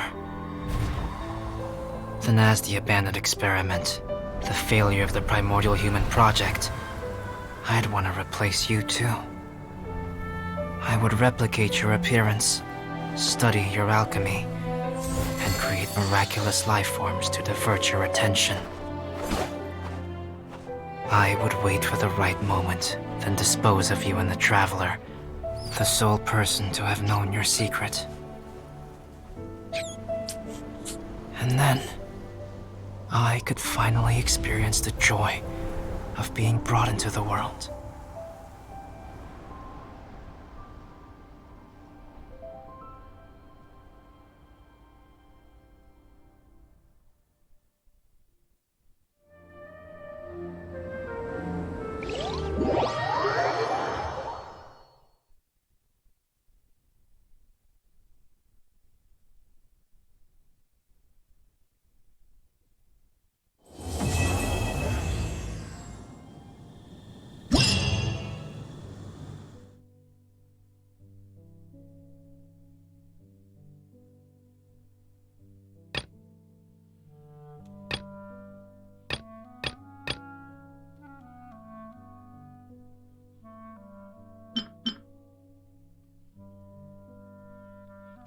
Guess what?